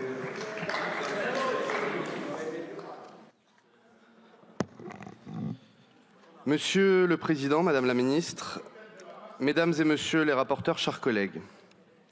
Merci. Depuis mon élection, c'est la première fois que j'ai l'honneur de m'exprimer à cette tribune et je le fais aujourd'hui sur une thématique à l'origine de mon engagement politique il y a 20 ans, contre l'exclusion, contre la haine et donc contre l'extrême droite et ses idées. Avant d'être un homme de gauche, je suis un républicain, foncièrement attaché à la liberté, à l'égalité, à la fraternité et à la laïcité. J'aspire à une société où chaque citoyenne et chaque citoyen, quelles que soient ses croyances, puissent vivre en paix, en sécurité. La semaine dernière, j'intervenais ainsi en commission pour défendre une résolution visant à faire de la lutte contre l'antisémitisme une priorité des politiques publiques européennes à travers une action globale de lutte contre toutes les haines. Aujourd'hui, je me tiens devant vous, au nom du groupe socialiste et apparenté, dans le cadre d'un débat proposé par nos collègues du groupe écologiste et social pour alerter le gouvernement sur des phénomènes qui gangrènent notre société et le vivre ensemble dans notre pays, l'islamophobie et la haine anti-musulmane. De quoi s'agit-il ? Près de 6 millions de Français de confession musulmane vivent dans notre pays et nous ne pouvons que constater la hausse des actes anti-musulmans désignant des violences, des menaces ou des discriminations censées être réprimées par la loi. Ces actes ont augmenté de 30% en 2023, 173 signalés en 2024. En février dernier, la mosquée de Jargeau dans le Loiret a été incendiée et ce sont plus de 107 lieux de culte musulmans qui ont été pris pour cible en 2021. Ces chiffres alarmants sont largement sous-évalués car de nombreux délits ne font pas l'objet de plaintes. L'islamophobie, quant à elle, est une expression absente de la loi qui qualifie une hostilité, une peur ou un rejet des musulmans. L'Agence des droits fondamentaux de l'Union européenne affirmait qu'en 2024, près d'une personne musulmane sur deux au sein de l'Union se dit subir des discriminations. 70% des Français qui ont quitté notre pays étant de confession musulmane l'ont quitté en affirmant que c'était pour fuir les discriminations subies. Le phénomène est grave et massif, il est bien sûr multifactoriel. Mais nous ne pouvons nier le poids des amalgames entre islam et islamisme radical et violent. L'islamisme tue. Il a tué à Toulouse. Il a tué à Paris, il a tué à Nice. L'islamisme est l'ennemi de la République. Nous devons le combattre sans naïveté, avec force et détermination. Mais les millions de Français musulmans qui pratiquent un islam pacifique ne peuvent être les victimes collatérales de cette guerre menée au nom de nos valeurs et de notre survie. Or, ces amalgames qui mettent en péril le vivre ensemble sont alimentés par les médias et par certains responsables politiques. Les propositions de mesures discriminantes portées par une partie de la droite et par l'extrême droite se multiplient, soi-disant pour faire face à la montée du communautarisme. Or, bien souvent, ce ne sont pas nos compatriotes musulmans qui s'excluent de la République, ce sont les politiques qui les rejettent et renforcent de fait le phénomène qu'ils prétendent combattre. Le sport, l'université ou encore la participation à la vie de la collectivité sont des outils émancipateurs de la République. Ainsi, en interdisant aux femmes musulmanes portant le voile de faire du sport dans un cadre collectif, en les interdisant d'étudier à la faculté ou encore de participer aux sorties scolaires en tant qu'accompagnatrices, l'État ne ferait que nuire à l'intégration de ces citoyennes et renforcerait ainsi le sentiment d'expulsion, d'exclusion et de repli sur soi. Ces attaques en règle d'une partie de la droite et de l'extrême droite sont bien souvent menées au nom de la laïcité, dont le sens a été totalement perverti par ignorance ou calcul politicien. L'article 1 de la loi de 1905 dispose « La République assure la liberté de conscience. Elle garantit le libre exercice des cultes dans le respect de l'ordre public. La neutralité concerne l'État, ses agents, ses services et les élèves justement pour garantir cette liberté de culte. Je le dis avec force au Rassemblement national. En voulant interdire le voile dans la rue, vous confirmez une fois de plus que vous n'êtes pas un parti républicain, car cette mesure serait radicalement opposée au principe de laïcité, fondateur de notre République. Le président du CRIF et de la LICRA écrivait en 2011 « Le musulman a pris la place tenue hier par le juif, l'arabe ou l'immigré dans la dialectique frontiste ». Je ne fais pas ici la promotion du voile. S'il est en Iran ou en Afghanistan un outil d'oppression de la femme, il ne doit pas devenir ici un instrument de discrimination et d'exclusion de nos compatriotes musulmanes. Les femmes doivent avoir le choix et être libres de leur choix. Voltaire disait « Je ne suis pas d'accord avec ce que vous dites, mais je me battrai jusqu'à la mort pour que vous ayez le droit de le dire ». Eh bien, c'est en tant qu'élu républicain et laïque, ne pratiquant moi-même aucune religion, que je me battrai pour la liberté des musulmanes de vivre comme toutes les autres citoyennes dans notre pays. Alors que faire contre ce phénomène ? Il faut d'abord mettre fin à la surenchère législative contre nos compatriotes musulmans. Il faut également mieux appliquer la loi pour protéger les victimes de discrimination. D'après l'enquête vécue et ressentie en matière de sécurité diligentée par le ministère de l'Intérieur, il y a chaque année entre 0 et 6 condamnations pour actes racistes, alors que plus d'1 million de personnes se disent victimes d'actes racistes. Il faut donc renforcer les moyens de la DILCRA, notamment pour permettre de mieux financer les associations d'aide aux victimes qui se portent partie civile dans les procès. Il faut développer les actions de sensibilisation sur la connaissance des religions, renforcer les actions éducatives et susciter des rencontres et des échanges qui sont les meilleures armes contre les préjugés. Mais la parole politique a également son importance. Les partis et les responsables politiques qui attisent la haine n'ont pas peur des mots. Face à la haine et à l'intolérance, opposons l'amour et la bienveillance. Et nous non plus, n'ayons pas peur des mots. Alors je le dis, dans le temple de notre démocratie, en tant qu'élu de la nation, à tous nos compatriotes musulmans, je le dis à nos compatriotes juifs, je le dis à toutes celles et ceux qui se sentent exclus et discriminés, la République vous aime. Merci, monsieur le député. La parole, pour terminer cette liste, est à monsieur Philippe Juvin pour le groupe de la droite républicaine.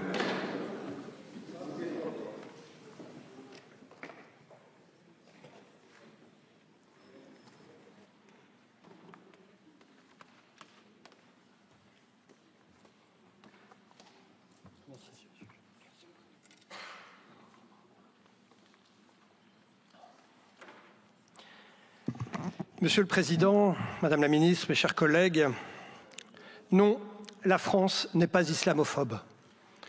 Mais oui, il existe d'authentiques actes anti-musulmans. Oui, des discours racistes assimilent la religion musulmane, le djihadisme, le terrorisme. Oui, certains professent l'idée, bien évidemment fausse, qu'on ne pourrait pas être musulman et aimer la France. Et oui, certains discours laissent entendre aux musulmans qu'ils ne seront jamais totalement français. Tout cela est vrai. Alors, du haut de cette tribune de l'Assemblée nationale, à vous, mes compatriotes musulmans, je veux dire, vous êtes mes frères en citoyenneté. Et partout où vous serez menacés parce que vous êtes musulmans, partout où vous aurez à souffrir de tels dénis de francité, partout, vous nous trouverez debout à vos côtés. Car je me souviens de Monte Cassino. Car ma France n'a pas de problème avec l'islam, ni avec les musulmans. En revanche, ma France, oui, elle a un problème avec l'islamisme, qui place une loi divine, intangible, au-dessus des lois humaines et à l'abri des interprétations. Et pour reprendre les mots de la philosophe Sylvia Nagasinski, l'islamophobie est un concept politique qui brouille les cartes et sert à masquer le prosélytisme islamiste. Pour les islamistes, c'est simple, vous êtes islamophobe quand vous critiquez la religion. Vous n'y croyez pas? Eh bien, écoutez Salman Rushdie. Il nous dit que ces versets sataniques seraient aujourd'hui qualifiés d'islamophobes. Or oui, en Europe, on a le droit de critiquer Dieu. Et critiquer Dieu, ce n'est pas professer la haine des croyants. C'est même la première de nos libertés d'expression. C'est même cette liberté vis-à-vis des textes sacrés qui a permis le développement intellectuel de l'Europe. Parce que quand l'homme est libre vis-à-vis de Dieu, il est totalement libre d'inventer, d'étudier, de vivre, de créer, d'aimer. En revanche, quand il est tenu par des textes sacrés dont on ne peut changer même une virgule, l'homme est soumis. Et dans les pays où la loi religieuse prévaut, la science est aux ordres, la théorie de l'évolution est fausse, la Shoah n'a pas existé, les filles ne vont pas à l'école, la création artistique est bridée et on est condamné quand on aime qui on veut. Écoutez Elisabeth Badinter. Elisabeth Badinter, face à la montée des fondamentalismes, nous devons pouvoir défendre la laïcité et la liberté d'expression sans avoir peur de nous faire traiter d'islamophobes. Alors que cherchent les islamistes avec le mot islamophobie? À monter les Français les uns contre les autres.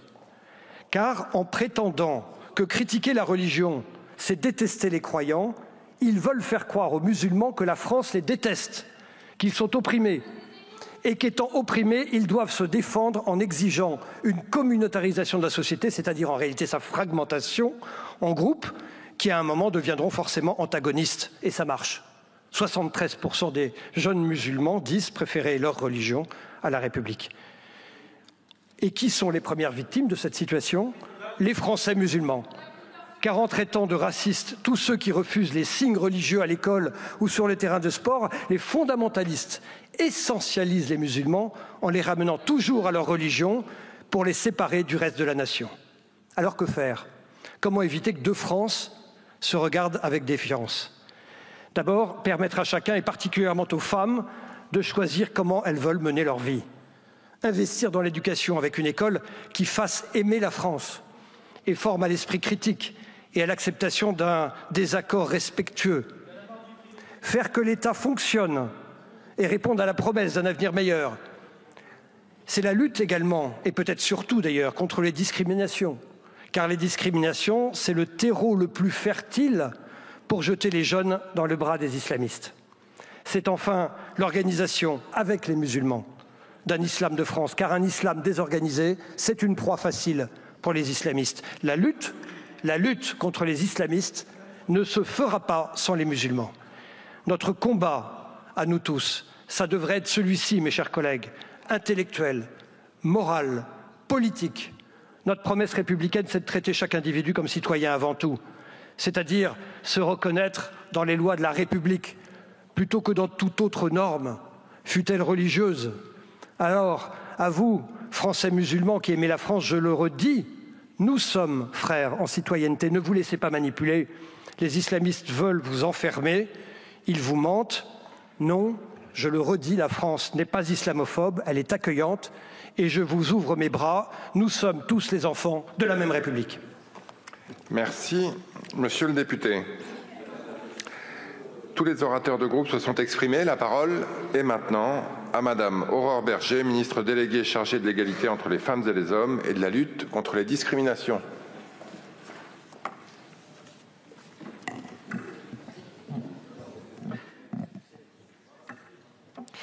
Merci, Monsieur le Président, Mesdames, Messieurs les co-rapporteurs, Mesdames et Messieurs les députés.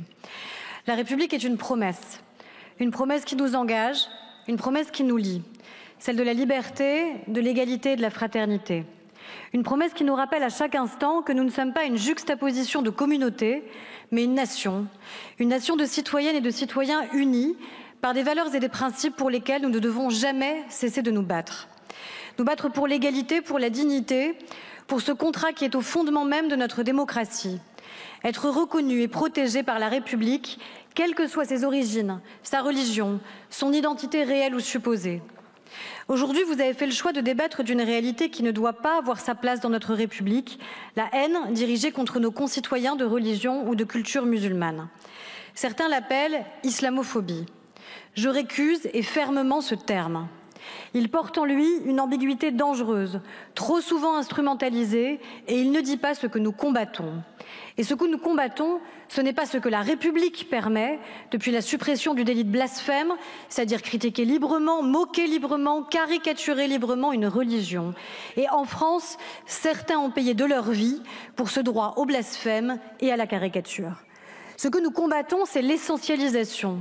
C'est celle qui enferme nos concitoyens de ce qu'on pense qu'ils sont et celle qui les limite à leur identité. Et la distinction est déterminante. D'un côté, il y a les critiques légales dans le cadre des lois de la République. De l'autre, il y a les actes et des discours qui, eux, tombent sous le coup de la loi pénale.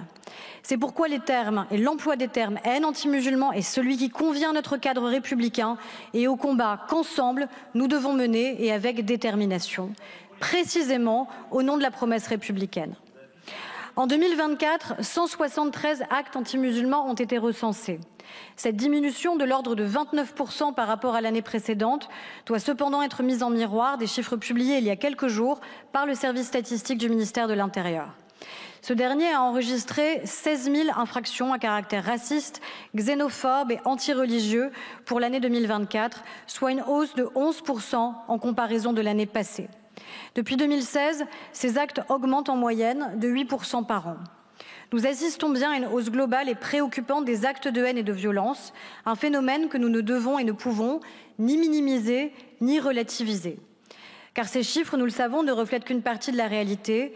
Combien de victimes, par crainte ou par résignation, ne portent pas plainte? Combien subissent dans le silence des agressions physiques, des intimidations, des attaques de lieux de culte ou la haine sur les réseaux sociaux? Combien subissent la conséquence de cette haine et la discrimination au quotidien? En 2019, 31% de nos compatriotes musulmans déclarant avoir subi une discrimination l'attribuaient à leur religion, contre 15% lors de la précédente enquête il y a 10 ans.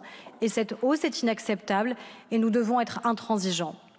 Nous ne pouvons accepter ni les attaques haineuses, quelles qu'en soient les formes, ni les discriminations qui finalement disent à certains de nos concitoyens « tu ne seras jamais tout à fait des nôtres ». Nous devons les combattre sans relâche, avec la même détermination, sans distinction ni hiérarchie. Nous devons les combattre avec la force de nos convictions et l'engagement indéfectible de celles et ceux qui refusent la haine et refusent qu'elle devienne une fatalité. Être républicain, c'est être acteur, c'est refuser l'indifférence, ce poison qui gangrène notre société et permet aux injustices de prospérer. Et je veux le dire très clairement, se taire, c'est accepter. Détourner le regard, c'est encourager. Face à la haine et les discriminations, nous devons opposer l'engagement de toute notre société et l'unité de la République. Car si nous cédons à l'essentialisation, si nous cédons au piège du repli, si nous laissons s'installer l'idée que celui qui souffre dans sa chair est le seul légitime à se battre, alors nous avons déjà perdu. Depuis quand faut-il être victime soi-même pour s'indigner? Depuis quand faut-il être concerné pour agir? Oui, la lutte contre les haines et contre les discriminations est un combat universel et universaliste. Un combat pour la liberté, l'égalité, la justice, un combat pour la laïcité, un combat pour la République. Un combat qui exige des moyens, des outils, des décisions et une volonté politique. Nous menons aujourd'hui une politique déterminée pour accompagner les victimes et davantage sanctionner les auteurs. Ces dispositions, elles sont au cœur du plan que je coordonne, le plan national de lutte contre le racisme, l'antisémitisme, les discriminations liées à l'origine, 2023-2026, dont la DILCRA assure la mise en œuvre sous mon autorité. En ce qui concerne spécifiquement la haine anti-musulman, le rapporteur Ludovic Mendes l'a mentionné, l'État soutient l'association ADAM, association de défense contre les discriminations et les actes anti-musulmans, et la création d'une plateforme de signalement spécifique. Ce sont des mesures concrètes, efficaces et indispensables pour mieux quantifier et donc mieux apporter des réponses appropriées. Oui, il faut agir et agir avec détermination. À ce titre, je souhaite que les travaux parlementaires engagés, notamment avec la proposition de loi déposée par Marc Ferracci, puissent reprendre rapidement. En établissant la preuve des discriminations, de tels dispositifs pourraient ouvrir la voie à un dialogue exigeant avec les entreprises et à des mesures correctives indispensables dès lors que nous voulons agir sur le réel.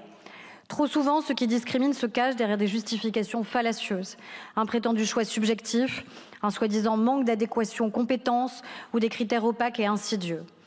Refuser un emploi, un candidat à cause de son nom ou de son adresse, écarter un locataire en raison de sa couleur de peau, son origine réelle ou supposée, fermer une porte sous couvert de critères jamais avoués, ça, c'est inacceptable. Mesdames et messieurs les députés, la ligne du gouvernement est claire. Elle ne souffre d'aucun compromis parce qu'il deviendrait demain autant de compromission. Et elle tient en un mot, intransigeance. Intransigeance contre tous les actes de haine et toutes les formes de discrimination. Et dans le même temps, intransigeance contre l'entrisme, le prosélytisme et l'intégrisme religieux. Car c'est un seul et même combat pour lequel il faut être d'une fermeté absolue. Tout comme nous devons être d'une fermeté absolue contre toutes les attaques contre la laïcité.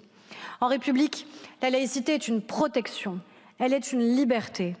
Elle n'exclut pas, elle n'exclut personne. Personne en France n'est interdit sur nos terrains de sport et chacun doit se conformer et se soumettre aux lois de la République.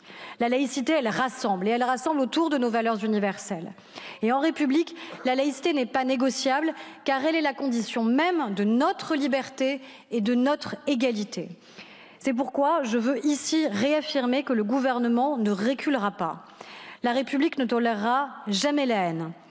Et à toutes celles et ceux qui voudraient stigmatiser, comme je l'ai entendu, la République et ses lois, je le rappelle clairement, aucune loi ne vise ou ne stigmatise dans notre pays certains de nos concitoyens en raison de leur religion, Le faire croire, c'est attiser la haine et creuser ce fossé générationnel qui malheureusement est à l'œuvre dans notre pays. La loi française ne distingue aucun culte, ne distingue aucune religion. Le racisme, lui, hiérarchise. La loi française, elle, unifie et rassemble. La République n'acceptera jamais l'intolérance et la division, jamais les haines et les discriminations. Et je le dis avec gravité, nous ne plierons pas, car c'est de la République qu'il s'agit. La France ne sera jamais un assemblage de communautés, car la France ne reconnaît qu'une seule communauté, la communauté nationale. Je vous remercie. Merci Madame la Ministre. Nous en venons aux questions. Alors là, je vais faire appel à votre discipline. Je vous rappelle que la durée des questions ainsi que celle des réponses ne doit pas excéder 2 minutes. Et si on fait un peu moins, ce sera encore mieux parce qu'on a un peu débordé et qu'on doit terminer les 2 débats, celui-ci et le suivant, avant 20 h. Il n'y a pas de droit de réplique. Les questions sont posées dès travées. Les groupes nous ont inscrit 1 ou 2 orateurs au maximum. Et la ministre répondra à chacune des questions. On commence par le groupe écologiste et social avec Madame Sabrina Sebahi. Madame Rousseau, allez-y, on va échanger l'ordre, pas de problème. Alors, parler d'islamophobie aujourd'hui, tenter de circonscrire le sujet, de l'objectiver, le réguler, semble presque vain tant cela est devenu une sorte de sport national. Pas une semaine sans une proposition ciblant les femmes musulmanes, pas un débat sur le sujet, sans amalgame entre islam, islamisme et musulmans.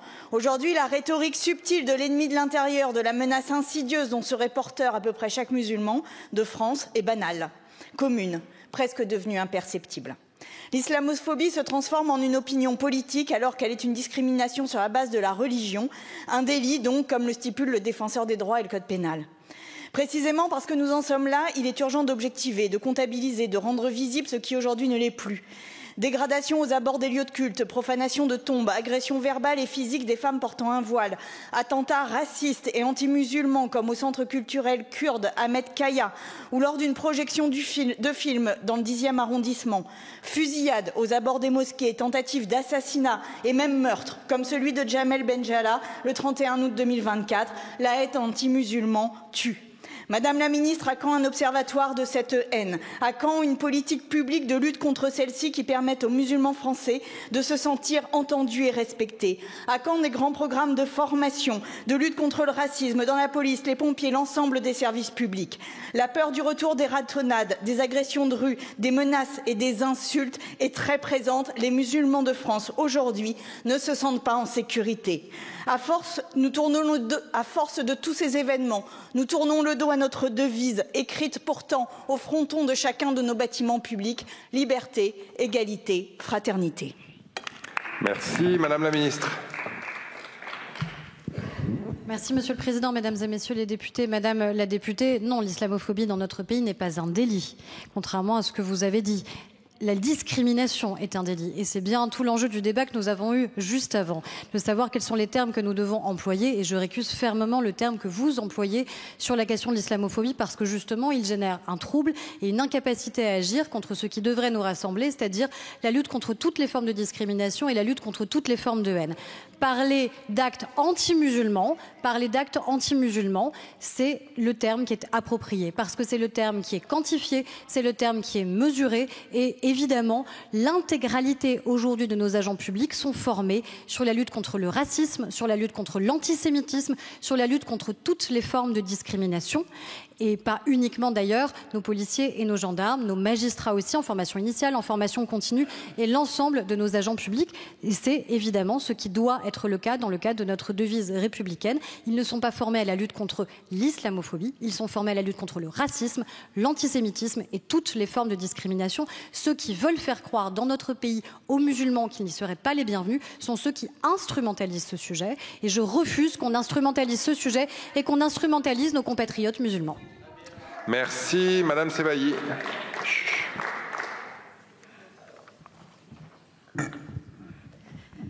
Merci, Monsieur le Président. Madame la Ministre, en 2011 déjà, les présidents du CRIF et de la LICRA écrivaient que le musulman d'aujourd'hui a pris la place tenue par le juif, l'arabe ou l'immigré d'hier dans les discours frontistes.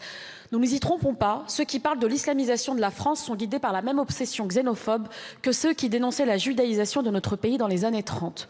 Nous avons entendu les pires horreurs dans les déclarations de cet après-midi, venant particulièrement de l'extrême droite, qui a hurlé sa haine du musulman. Tout y est passé dans un amalgame indigeste et dangereux et au Roland de guerre de religion.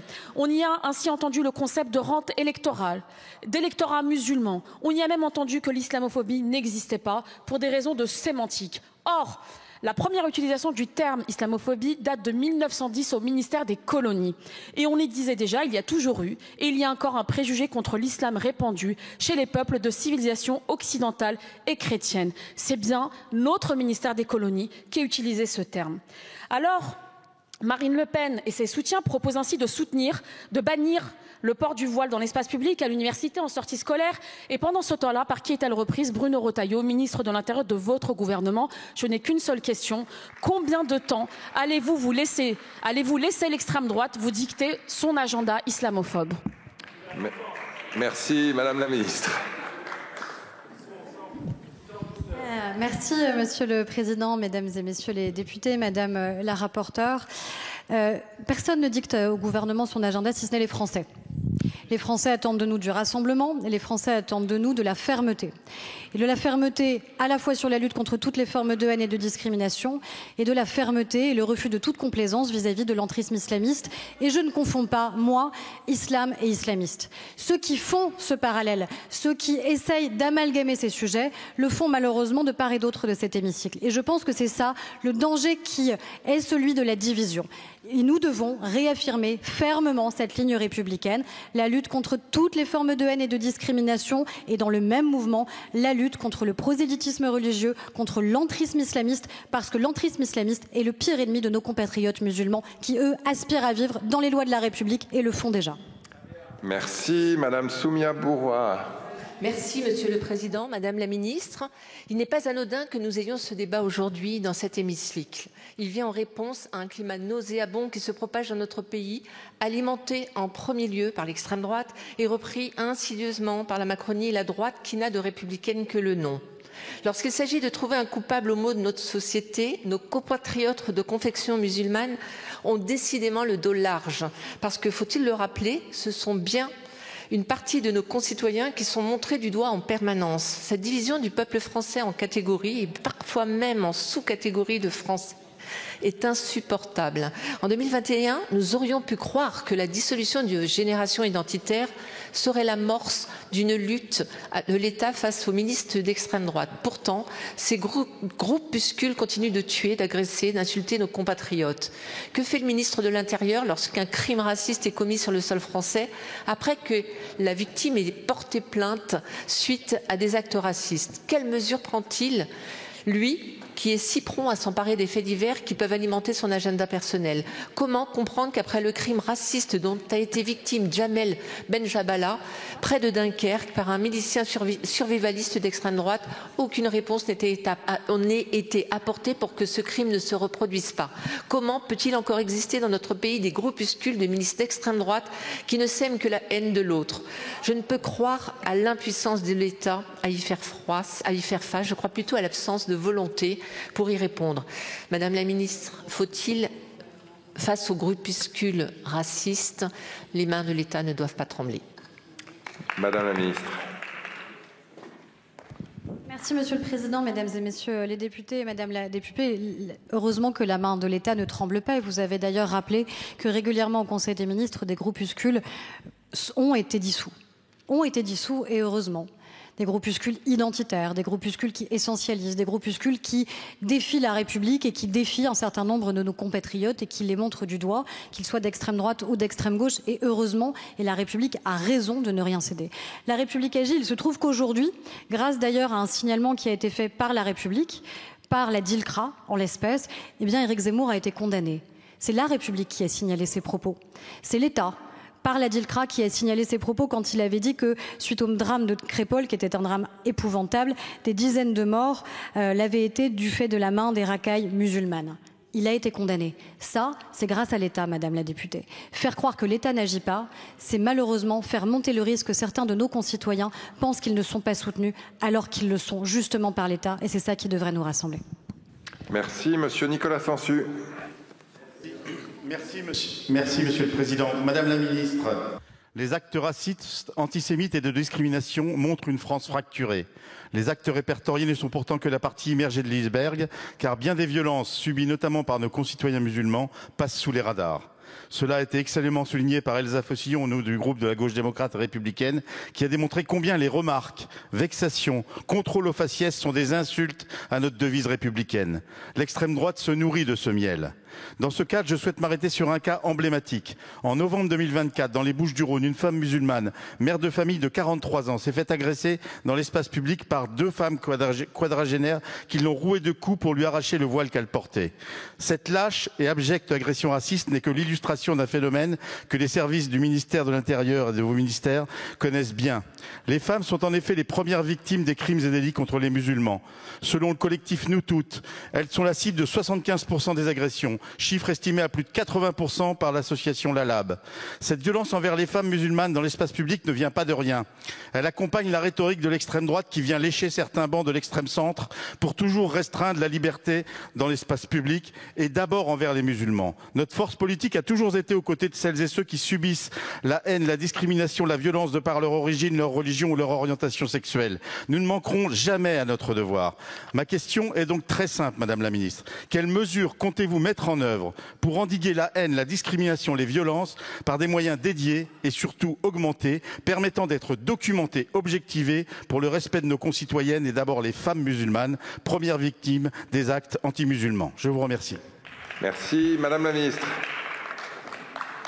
Merci, Monsieur le Président, Mesdames et Messieurs les députés. Monsieur le député, je crois qu'il ne faut pas tout mélanger.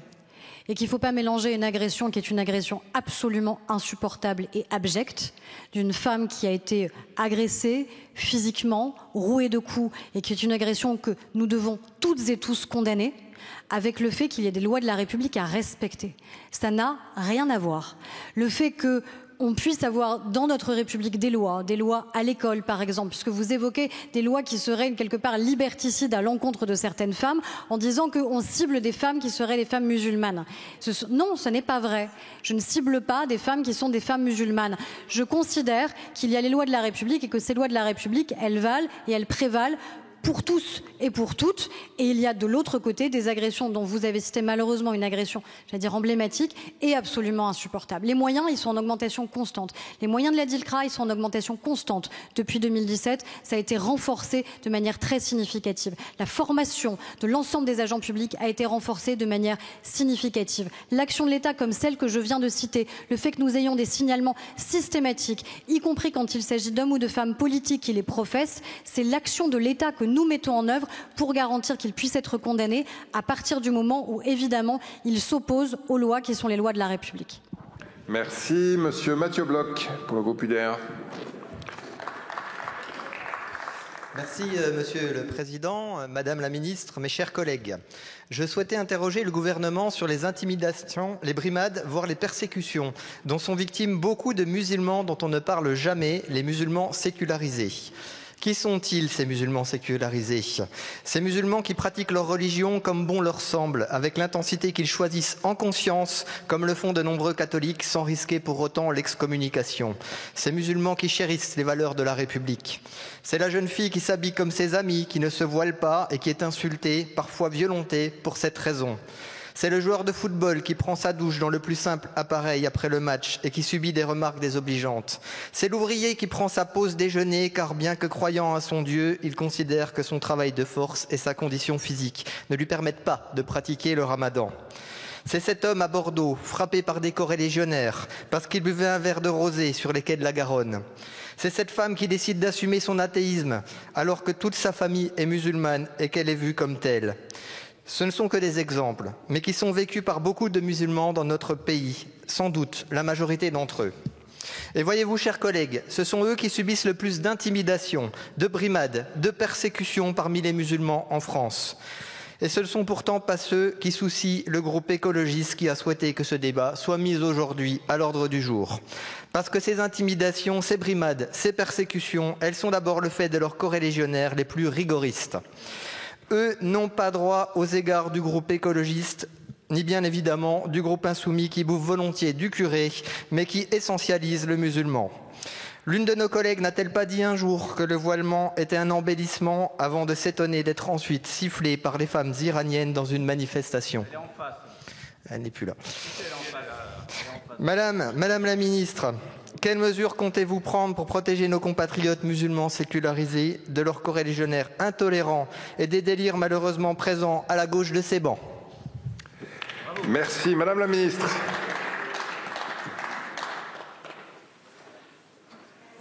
Merci, Monsieur le Président, Mesdames et Messieurs les députés. Monsieur le député, je crois que ce qu'il y a de pire, c'est le risque de l'essentialisation, et c'est ce que j'ai dit. L'essentialisation, c'est quoi? C'est le détournement des valeurs qui sont les valeurs républicaines universalistes. L'essentialisation, c'est considérer qu'on est ramené à son identité réelle ou supposée, et donc on devrait se conformer à ce qu'on attend de nous en raison de cette identité réelle ou supposée. La République combat fermement cette essentialisation qui enferme là où nos principes républicains, et la laïcité notamment, protègent et libèrent et émancipent. C'est ça que la République, évidemment, rappelle avec fermeté. Merci. Monsieur Roger Chudeau pour le groupe du Rassemblement national.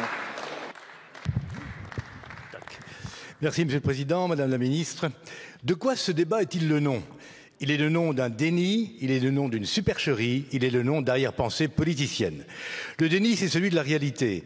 1700 actes antisémites, 1 tous les 4 par jour cette année. Actes anti-musulmans, 173. Croyez-vous vraiment que l'urgence d'un débat dans l'hémicycle de l'Assemblée nationale ne serait pas plutôt la montée de l'antisémitisme ?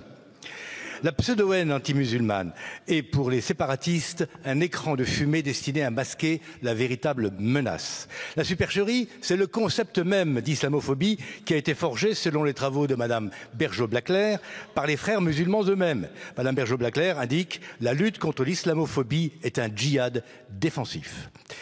Le frérisme est l'ennemi juré de la République, et notamment du principe de laïcité, et il crée ainsi une diversion passant de la posture d'accusé à celui d'accusateur et victimisant l'ensemble de l'Oumma. Ainsi, quiconque conteste l'entreprise islamiste est taxé d'islamophobe et peut se voir accusé de crime de blasphème. C'est ce procédé qui a coûté la vie à Samuel Paty. Ce rapport, un mot sur le rapport, est un monument d'hypocrisie.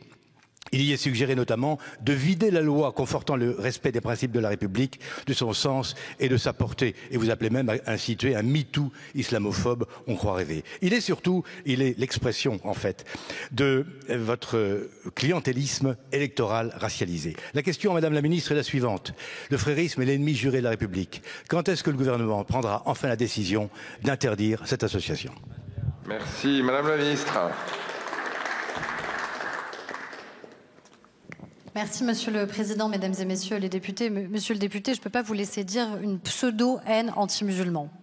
Autant je récuse, et avec la plus grande des fermetés, le terme islamophobie, autant je ne peux pas accepter qu'un député considère que la haine anti-musulman n'existe pas. Elle existe. Et on ne hiérarchise pas les haines. Oui, il y a une explosion des actes antisémites dans notre pays, avec 1570 actes antisémites qui ont été recensés en 2024 et 173 actes anti-musulmans. Est-ce que pour autant la question est la question de la proportion? À partir du moment où il y a un seul acte anti-musulman, c'est-à-dire une seule agression comme celle qui a pu être décrite tout à l'heure par notre collègue, ça nécessite évidemment la mobilisation de l'État et normalement la mobilisation de l'ensemble des élus de la République. Donc je crois que ça, c'est le premier point. Oui, la haine anti-musulman existe et cette haine, elle doit être combattue au même titre que toutes les haines, évidemment. Et puis dans le même temps, il y a ce mouvement que nous devons avoir de mobilisation absolue, de lutte contre l'entrisme religieux, l'entrisme islamiste et le prosélytisme. Et je pense que nous devons faire les deux dans le même mouvement. Parce que si nous ne faisons pas les deux dans le même mouvement, alors la République manquerait à ce qu'elle est et à ses devoirs, c'est-à-dire une République universaliste qui assume ce qu'elle est et qui refuse toute forme de séparatisme. Merci. Monsieur Julien Limongi. Merci, Monsieur le Président, Madame la Ministre, mes chers collègues. Une fois de plus, la gauche s'adonne à son sport favori, instrumentaliser la prétendue islamophobie pour monter les Français les uns contre les autres. Son arme, l'amalgame. Car selon elle, toute critique du voile, du séparatisme ou des revendications identitaires serait une attaque contre nos compatriotes musulmans. En réalité, chers collègues de gauche, vous ne défendez ni l'égalité ni la fraternité. Vous jouez la carte cynique du clientélisme électoral au détriment de la nation. Mais ne vous en déplaise, nous, au Rassemblement national, nous refusons cette vision fragmentée de la société. Nous défendons une France unie où chacun est avant tout français. Nous voulons une France où la laïcité est un principe non négociable, où les règles républicaines s'appliquent à tous. Nous défendons l'assimilation qui fait de chaque citoyen un membre à part entière de la nation. C'est pourquoi nous disons non, non au voile dans le sport, non aux horaires séparés dans les piscines, non aux tenues islamiques dans les écoles. Non par rejet, mais par fidélité à nos valeurs. Car en France, ce sont les lois de la République qui priment, pas celles des religions.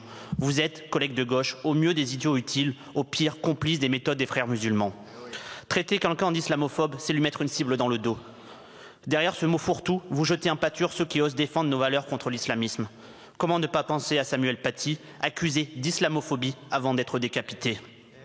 La vérité, c'est que vous divisez quand nous rassemblons. Vous excusez l'islamisme en le déguisant en combat antiraciste. Nous le combattons parce qu'il menace notre liberté, notre sécurité et notre civilisation. Vous essentialisez les Français selon leur religion, leurs origines. Nous affirmons que la seule identité qui compte, c'est celle de la France. Madame la ministre, comment comptez-vous répondre à cette dérive de la gauche qui, sous couvert d'antiracisme, soutient des idéologies menaçant notre unité nationale et notre laïcité? Madame la ministre. Merci Monsieur le Président, Mesdames et Messieurs les députés. Monsieur le député, je crois que vous avez entendu dans mes propos qu'il n'y a aucune complaisance ni aucune naïveté qui soit possible pour la République et pour le gouvernement avec l'entrisme islamiste, le prosélytisme religieux et l'intégrisme qui existe. Et je crois qu'il ne faut pas tout confondre justement et qu'il faut assumer, encore une fois, de ne jamais mettre un signe égal entre islam et islamiste, d'assumer que la plupart de nos compatriotes musulmans veulent juste vivre dans les lois qui sont les lois de la République et le font déjà, et dans le même temps, évidemment, combattre toutes les formes de haine sans aucune hiérarchie ni distinction dans ces haines qui malheureusement existent et qui à chaque fois mettent un coup de canif dans ce qui est notre contrat républicain. Je crois que c'est ça la réponse républicaine qui normalement devrait être partagée sur l'ensemble de ces bancs, parce que c'est la seule réponse qui puisse être aujourd'hui apportée, non pas ici à nos compatriotes musulmans ou ici à nos compatriotes juifs, mais tout simplement aux Français. Merci Madame Lacrafi. Merci, Monsieur le Président. Madame la Ministre, ma question dévie un peu, en partie, sur le sujet de la haine anti-musulmane pour s'attaquer plutôt à ceux de la haine contre les discriminations.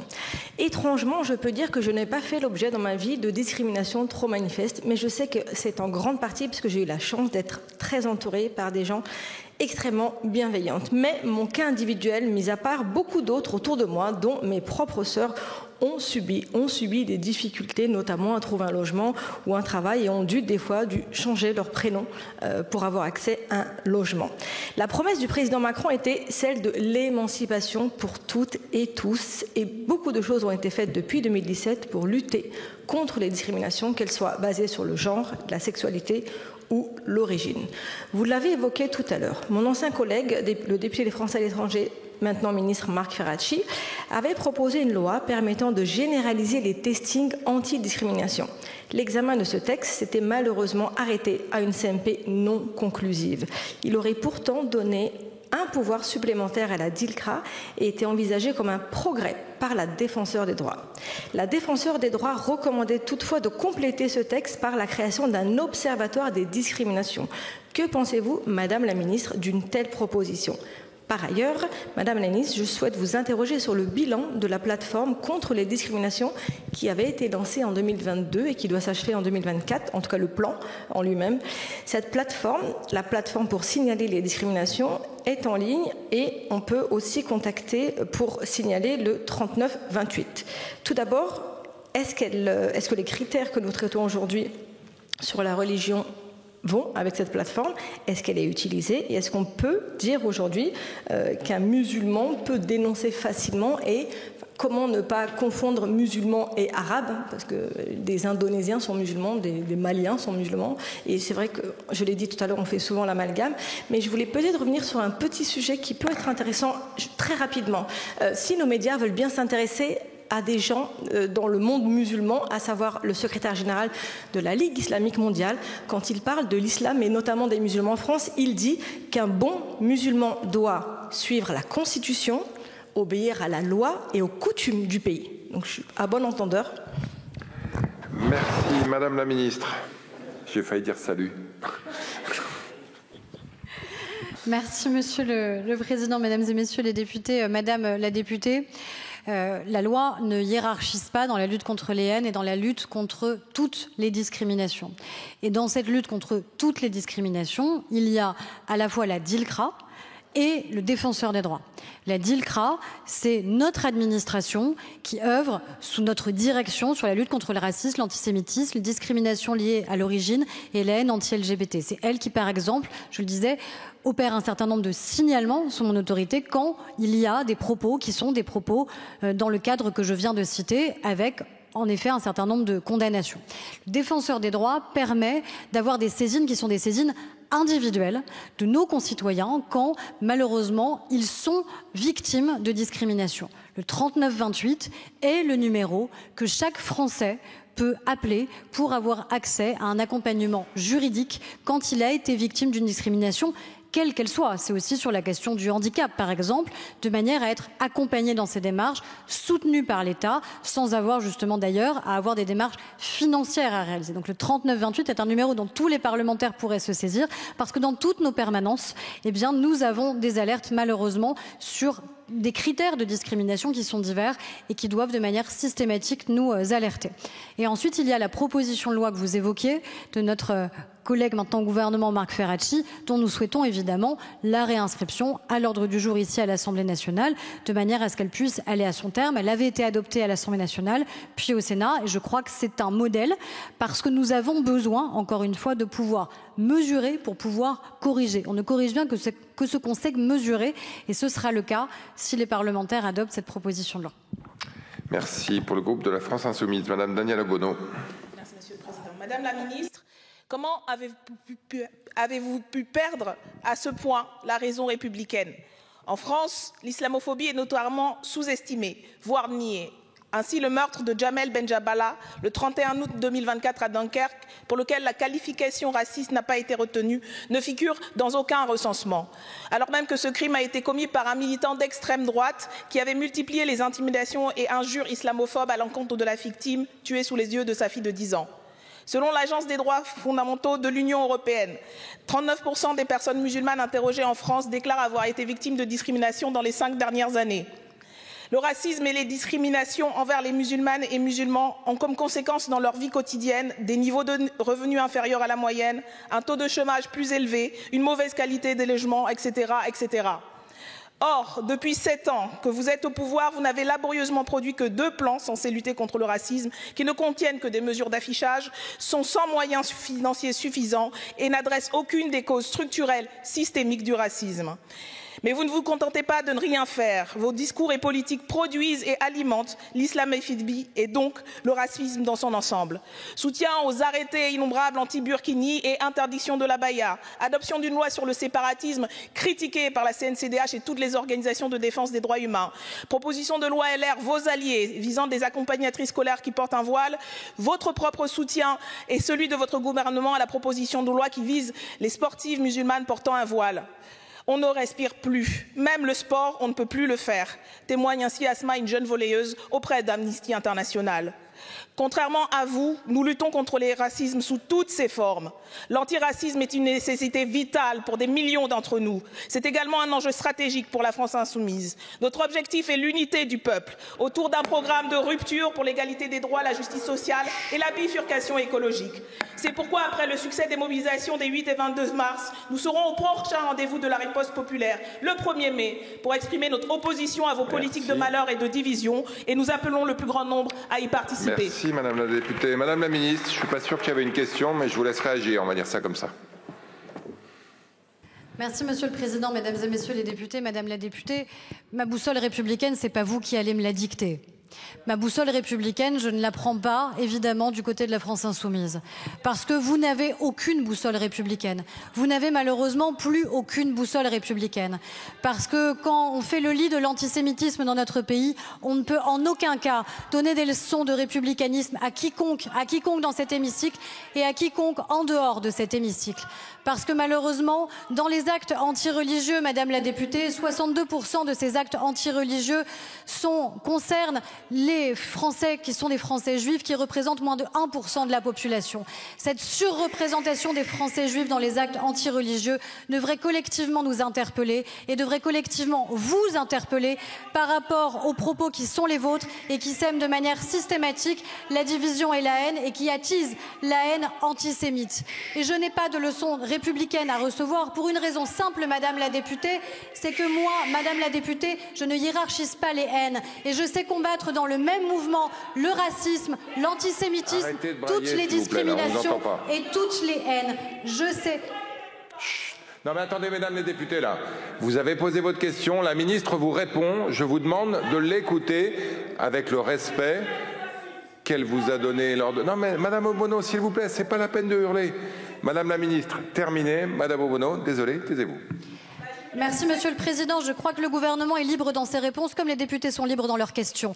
Et donc, j'ai le droit de vous répondre comme j'entends vous répondre par rapport aux propos et aux provocations qui sont les vôtres de manière systématique.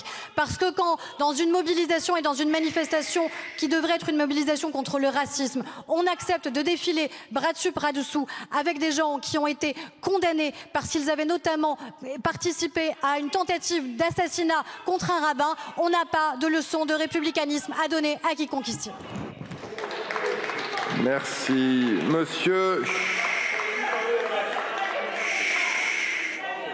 Monsieur Idir Boumerti. Merci, Monsieur le Président. Collègues, décidément, Madame la Ministre, vous avez décidé de faire à chaque passage en hémicycle des sorties de route vis-à-vis de la France insoumise. Ça devient scandaleux. 39% des personnes musulmanes en France déclarent être victimes d'actes islamophobes. Mais au-delà des chiffres, ce racisme est une réalité bien connue, un poison qui gangrène notre société et s'immisce dans tous les aspects de la vie des personnes concernées. Être musulman en France aujourd'hui, c'est faire face aux soupçons, aux amalgames et aux attaques médiatiques permanentes. Combien de polémiques absurdes et indignes avons-nous vues jusqu'à accuser le Ramadan d'être la cause d'une pénurie d'œufs? Pourquoi la laïcité est-elle instrumentalisée pour stigmatiser nos compatriotes musulmans? Pourquoi les femmes qui portent le voile sont-elles systématiquement suspectées d'intégrisme ou d'oppression? Pourquoi un homme portant la barbe devrait-il craindre de perdre son emploi dans les médias? Pire encore, certains discours portés parfois par des ministres eux-mêmes nourrissent une fracture qui pourrait mener à des conséquences dramatiques. Les attaques à l'encontre des lieux de culte se multiplient et les musulmans deviennent des boucs émissaires faciles, systématiquement exposés à des insultes, des discriminations dans l'accès au logement et à l'emploi, voire même à des agressions physiques. Cette situation est dangereuse pour l'unité nationale et la paix sociale. Face à cette réalité, il est urgent d'agir. Ce racisme du quotidien est un poison pour notre société. C'est exactement ce qui arrive à des personnes de confession juive, fait que nous condamnons de toutes nos forces. Pour nos compatriotes de confession musulmane, nous devons avoir la même intransigeance. Chers collègues, il faut le préciser, il faut vous le rappeler, ce n'est pas géométrie variable.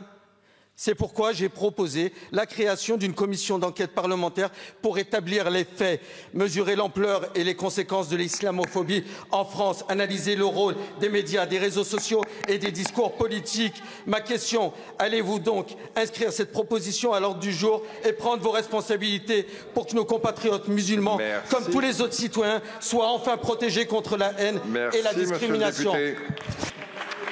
Madame la Ministre. Merci Monsieur le Président, Mesdames et Messieurs les députés. Monsieur le député, c'est pas moi qui opère des sorties de route, c'est LFI qui opère malheureusement des sorties de route qui sont systématiques. Et c'est mon rôle de ministre en charge de la lutte contre l'antisémitisme, de rappeler à l'ordre à chaque fois qu'il y a besoin de rappeler à l'ordre. Parce que quand dans les dernières déclarations de Jean-Luc Mélenchon, il dit par exemple qu'il faut couper les cheveux en quatre pour en faire des édredons, il n'y a aucune autre référence possible que celle d'Auschwitz. Aucune autre référence possible que celle-ci. Et je vous assure que les Français de confession juive ont très clairement et très bien entendu la référence qui a été faite.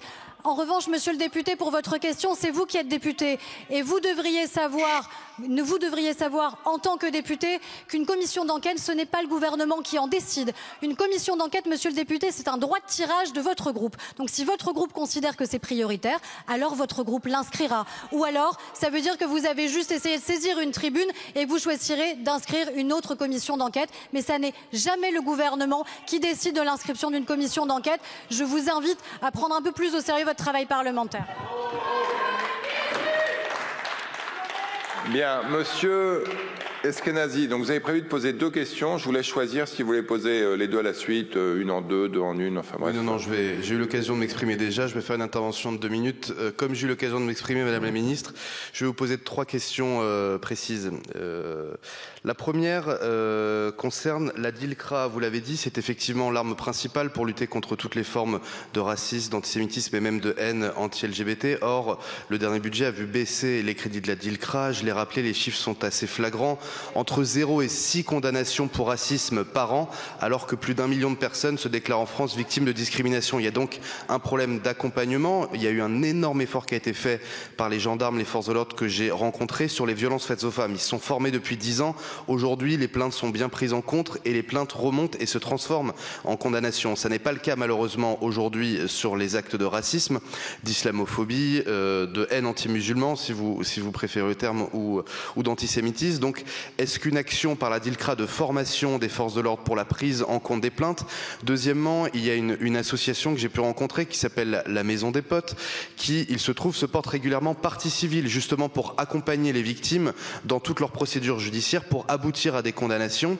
Et malheureusement, leurs crédits ont été totalement supprimés dernièrement par la DILCRA. Je voulais savoir si, du coup, dans le cadre de l'action que vous comptez mener, vous souhaitez rétablir des crédits à ces associations qui accompagnent les victimes. Ma deuxième question concerne le monde du sport. Il se trouve qu'il y a une enquête interne, un rapport issu du ministère de l'Intérieur de mars 2022 qui montre clairement, je le cite, « Les données collectées en entretien échouent à montrer un phénomène structurel ni même significatif de radicalisation ou de communautarisme dans le sport ». Pourtant, le garde des Sceaux porte au sein de votre gouvernement, et en fait même un chantage à la démission, l'interdiction du port de signes religieux dans le sport, déclarant même, je cite, « Si on veut laisser Le Pen seul à défendre la laïcité, on ne peut pas s'y prendre au mieux ».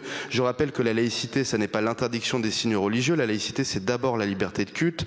Et la neutralité de l'État, de ses services, de ses agents et des élèves n'est qu'une conséquence pour pouvoir maintenir cette liberté de culte. J'aurais donc voulu avoir des précisions sur la position de votre gouvernement sur l'interdiction d'accès au sport des femmes voilées, qui, je le rappelle, est également une manifestation de liberté et d'émancipation. Enfin, dernier élément, un peu plus superficiel, mais il me semble que ça a du sens. Le ministre de l'Intérieur a refusé, rompant une forme de tradition, de se rendre à l'iftar de la Grande Mosquée de Paris, ce qui a pu être interprété comme une forme de défiance, ou en tout cas indiquer que la religion musulmane ne ferait pas partie d'un interlocuteur pour le ministre de l'Intérieur, qui, je le rappelle, est également ministre des cultes. Il se trouve que moi, je me suis rendu localement dans le Val d'Oise à l'iftar organisé par le Conseil des institutions musulmanes du Val d'Oise, où étaient présents des représentants de la religion juive, des représentants de la religion catholique, des représentants protestants, étaient présents des maires, la présidente du département LR et même monsieur le préfet du Val d'Oise, le représentant de l'État, qui à cette occasion a fait un discours extrêmement fort expliquant qu'il n'y avait pas de lien, il ne devait pas y avoir de mélange entre le monde politique et le monde religieux, que le religieux ne devait pas se mêler de politique, mais que le politique ne devait pas se mêler de religion, mais devait entretenir des relations continuelles pour entretenir la fraternité. Et je dois bien vous dire que les repas et les échanges à ce temps qui n'est pas un temps religieux, mais qui suit un temps religieux, bien sûr que non, qui suit un temps religieux. Monsieur, le marché de Noël, est-ce que c'est un moment religieux ou c'est pas un moment religieux? Eh ben, l'iftar, c'est un moment convivial qui suit un temps religieux, et c'est un moment où on peut avoir un discours interreligieux entre les institutions. Et voilà. Et je voulais savoir, Madame la Ministre, si cette décision soudaine du ministre de l'Intérieur allait faire jurisprudence ou si c'était un incident simplement de l'année 2025. Je vous remercie pour répondre à ces 3 questions. Merci. Finalement, les 4 minutes, vous les avez utilisées, monsieur le député. Madame la Ministre. Merci Monsieur le Président, Mesdames et Messieurs les députés. Alors, je vais essayer de répondre précisément à vos questions. D'abord, merci pour ce que vous avez dit sur la DILCRA, parce que ce sont des agents qui sont extrêmement importants et une administration assez récente finalement, mais qui a vu ses moyens renforcés et ses compétences aussi régulièrement élargies, et tant mieux. Oui, il y a bien une formation qui est une formation systématique des agents, notamment police, gendarmerie et magistrats. Pour avoir vu encore récemment la présidente de l'École nationale de la magistrature, c'est dans la formation initiale et aussi dans la formation continue, par exemple, de nos magistrats. Je pense qu'elle sera évidemment disponible pour l'ensemble des parlementaires si vous souhaitez l'auditionner. Pareil pour des GGN, des GPN qui pourront vous expliquer concrètement les formations. Mais évidemment, ça doit être le cas de manière systématique parce que ça permet aussi la montée en compétences et la meilleure prise en compte de l'ensemble des discriminations et de toutes les formes de haine qui doivent être combattues. Sur la question spécifique de la maison des potes, j'avais été saisie par une collègue de votre groupe, Céline Thiebaud-Martinez. Donc on a regardé précisément sur le sujet. En 2022, ils nous avaient fait aucune demande, ils avaient fait une demande hors délai, donc forcément on n'avait pas pu la prendre en compte. En 2023, ils avaient demandé à être soutenus en fonctionnement, alors que la DILCRA ne peut soutenir que des projets, elle ne soutient pas le fonctionnement des associations, et pas de demande en 2024. Donc évidemment, on y sera attentif. Comme pour n'importe quelle association, évidemment, si ils déposent un dossier. L'appel à projet national de la DILCRA, j'ai lancé il y a quelques jours. Donc, tous les parlementaires, vous pouvez évidemment inciter toutes les associations à candidater à cet appel à projet national. Il y a en plus des crédits qui sont des crédits déconcentrés dans chacun des départements, en lien avec les préfets, qui font ensuite le contrôle de légalité, de manière à ce qu'on puisse aider aussi de manière très locale un certain nombre d'associations. Ensuite, sur la question plus spécifique que vous posez sur la question du voile. En fait, la question, elle n'est pas la question du voile, elle est la question des signes religieux ostensibles. Et moi, je parle en permanence des questions des signes religieux ostensibles. Parce qu'en effet, quand on ramène uniquement à cette question, on donne le sentiment de stigmatiser uniquement une catégorie de Français. Je pense qu'il faut évidemment éviter cet écueil-là. Il y a une proposition de loi qui a été adoptée au Sénat, qui a été amendée d'ailleurs par le gouvernement et qui a été adoptée très largement au Sénat. C'est cette proposition de loi qui est soutenue par le gouvernement, c'est-à-dire l'interdiction, non pas juste du voile, mais de l'ensemble des signes religieux ostensibles sur les terrains de sport, dans les compétitions départementales, régionales et nationales. Le débat, il aura lieu ici, il aura lieu à l'Assemblée nationale, puisque évidemment, cette loi, elle sera inscrite par le gouvernement. C'est l'engagement que nous avons pris à l'Assemblée nationale. Et après, ce seront vous, les députés, vous serez souverains sur le fait d'adopter, d'amender ou de ne pas adopter cette proposition de loi. Merci. Et pour terminer, Monsieur Belkir Belhaddad. Merci Monsieur le Président. Monsieur le Président, Madame la Ministre, Mesdames les rapporteurs, Monsieur le rapporteur, mal nommer les choses, c'est contribuer au malheur du monde, disait Albert Camus. Comme les rapporteurs, je retiendrai le terme d'islamophobie. Pour cette peur, cette haine dont sont victimes au quotidien certains de nos concitoyens musulmans et qui m'en alertent chaque jour, avec une version actualisée de ce racisme vers un racisme anti-maghrébin colporté notamment par l'extrême droite, et j'en sais quelque chose. Qui peut raisonnablement croire que l'ampleur des actes islamophobes se limite à 173 faits recensés en 2024 par le ministre de l'Intérieur, alors que chaque jour, certains discours politiques et médiatiques viennent alimenter la stigmatisation et la discrimination de citoyens français en raison de leur religion ou de leur origine. J'entends votre volontarisme, Madame la Ministre. Je sais que vous êtes une républicaine, mais le constat est sans appel. Il n'y a aucune volonté véritable politiquement pour lutter efficacement contre l'islamophobie. Aucune volonté politique pour mieux mesurer le phénomène. Aucune, on le voit à travers le voile dans le sport, et le rapport de Monsieur Oudoul nous le montre bien.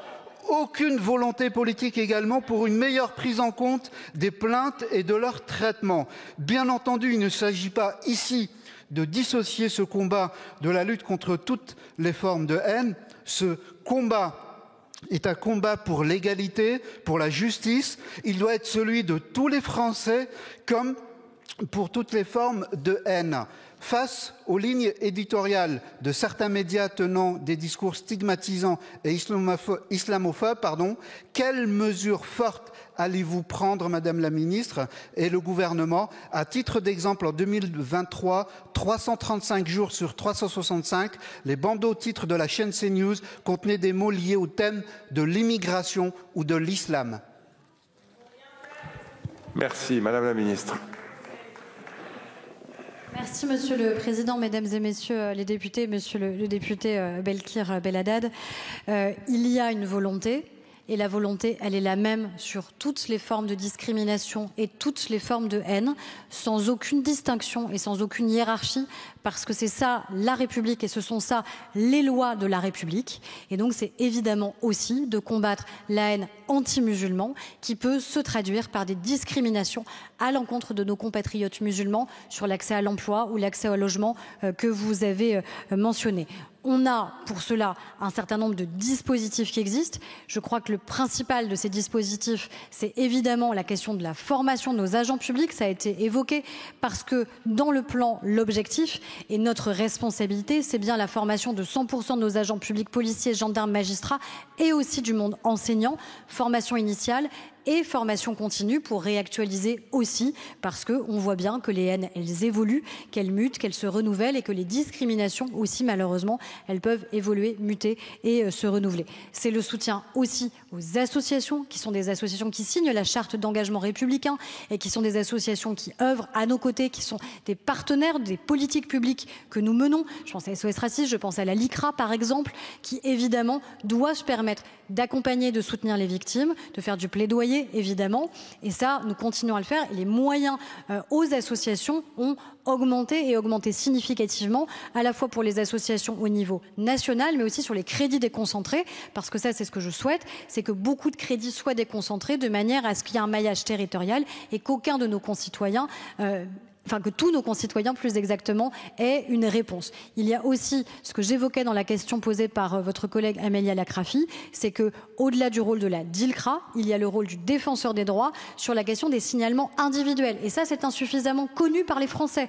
Le 3928 est un numéro gratuit qui permet d'avoir accès à une aide juridique pour tous les Français qui auraient à connaître des discriminations. C'est notre rôle collectif de faire aussi mieux connaître à l'ensemble de nos compatriotes leurs devoirs, certes, mais aussi évidemment leurs droits.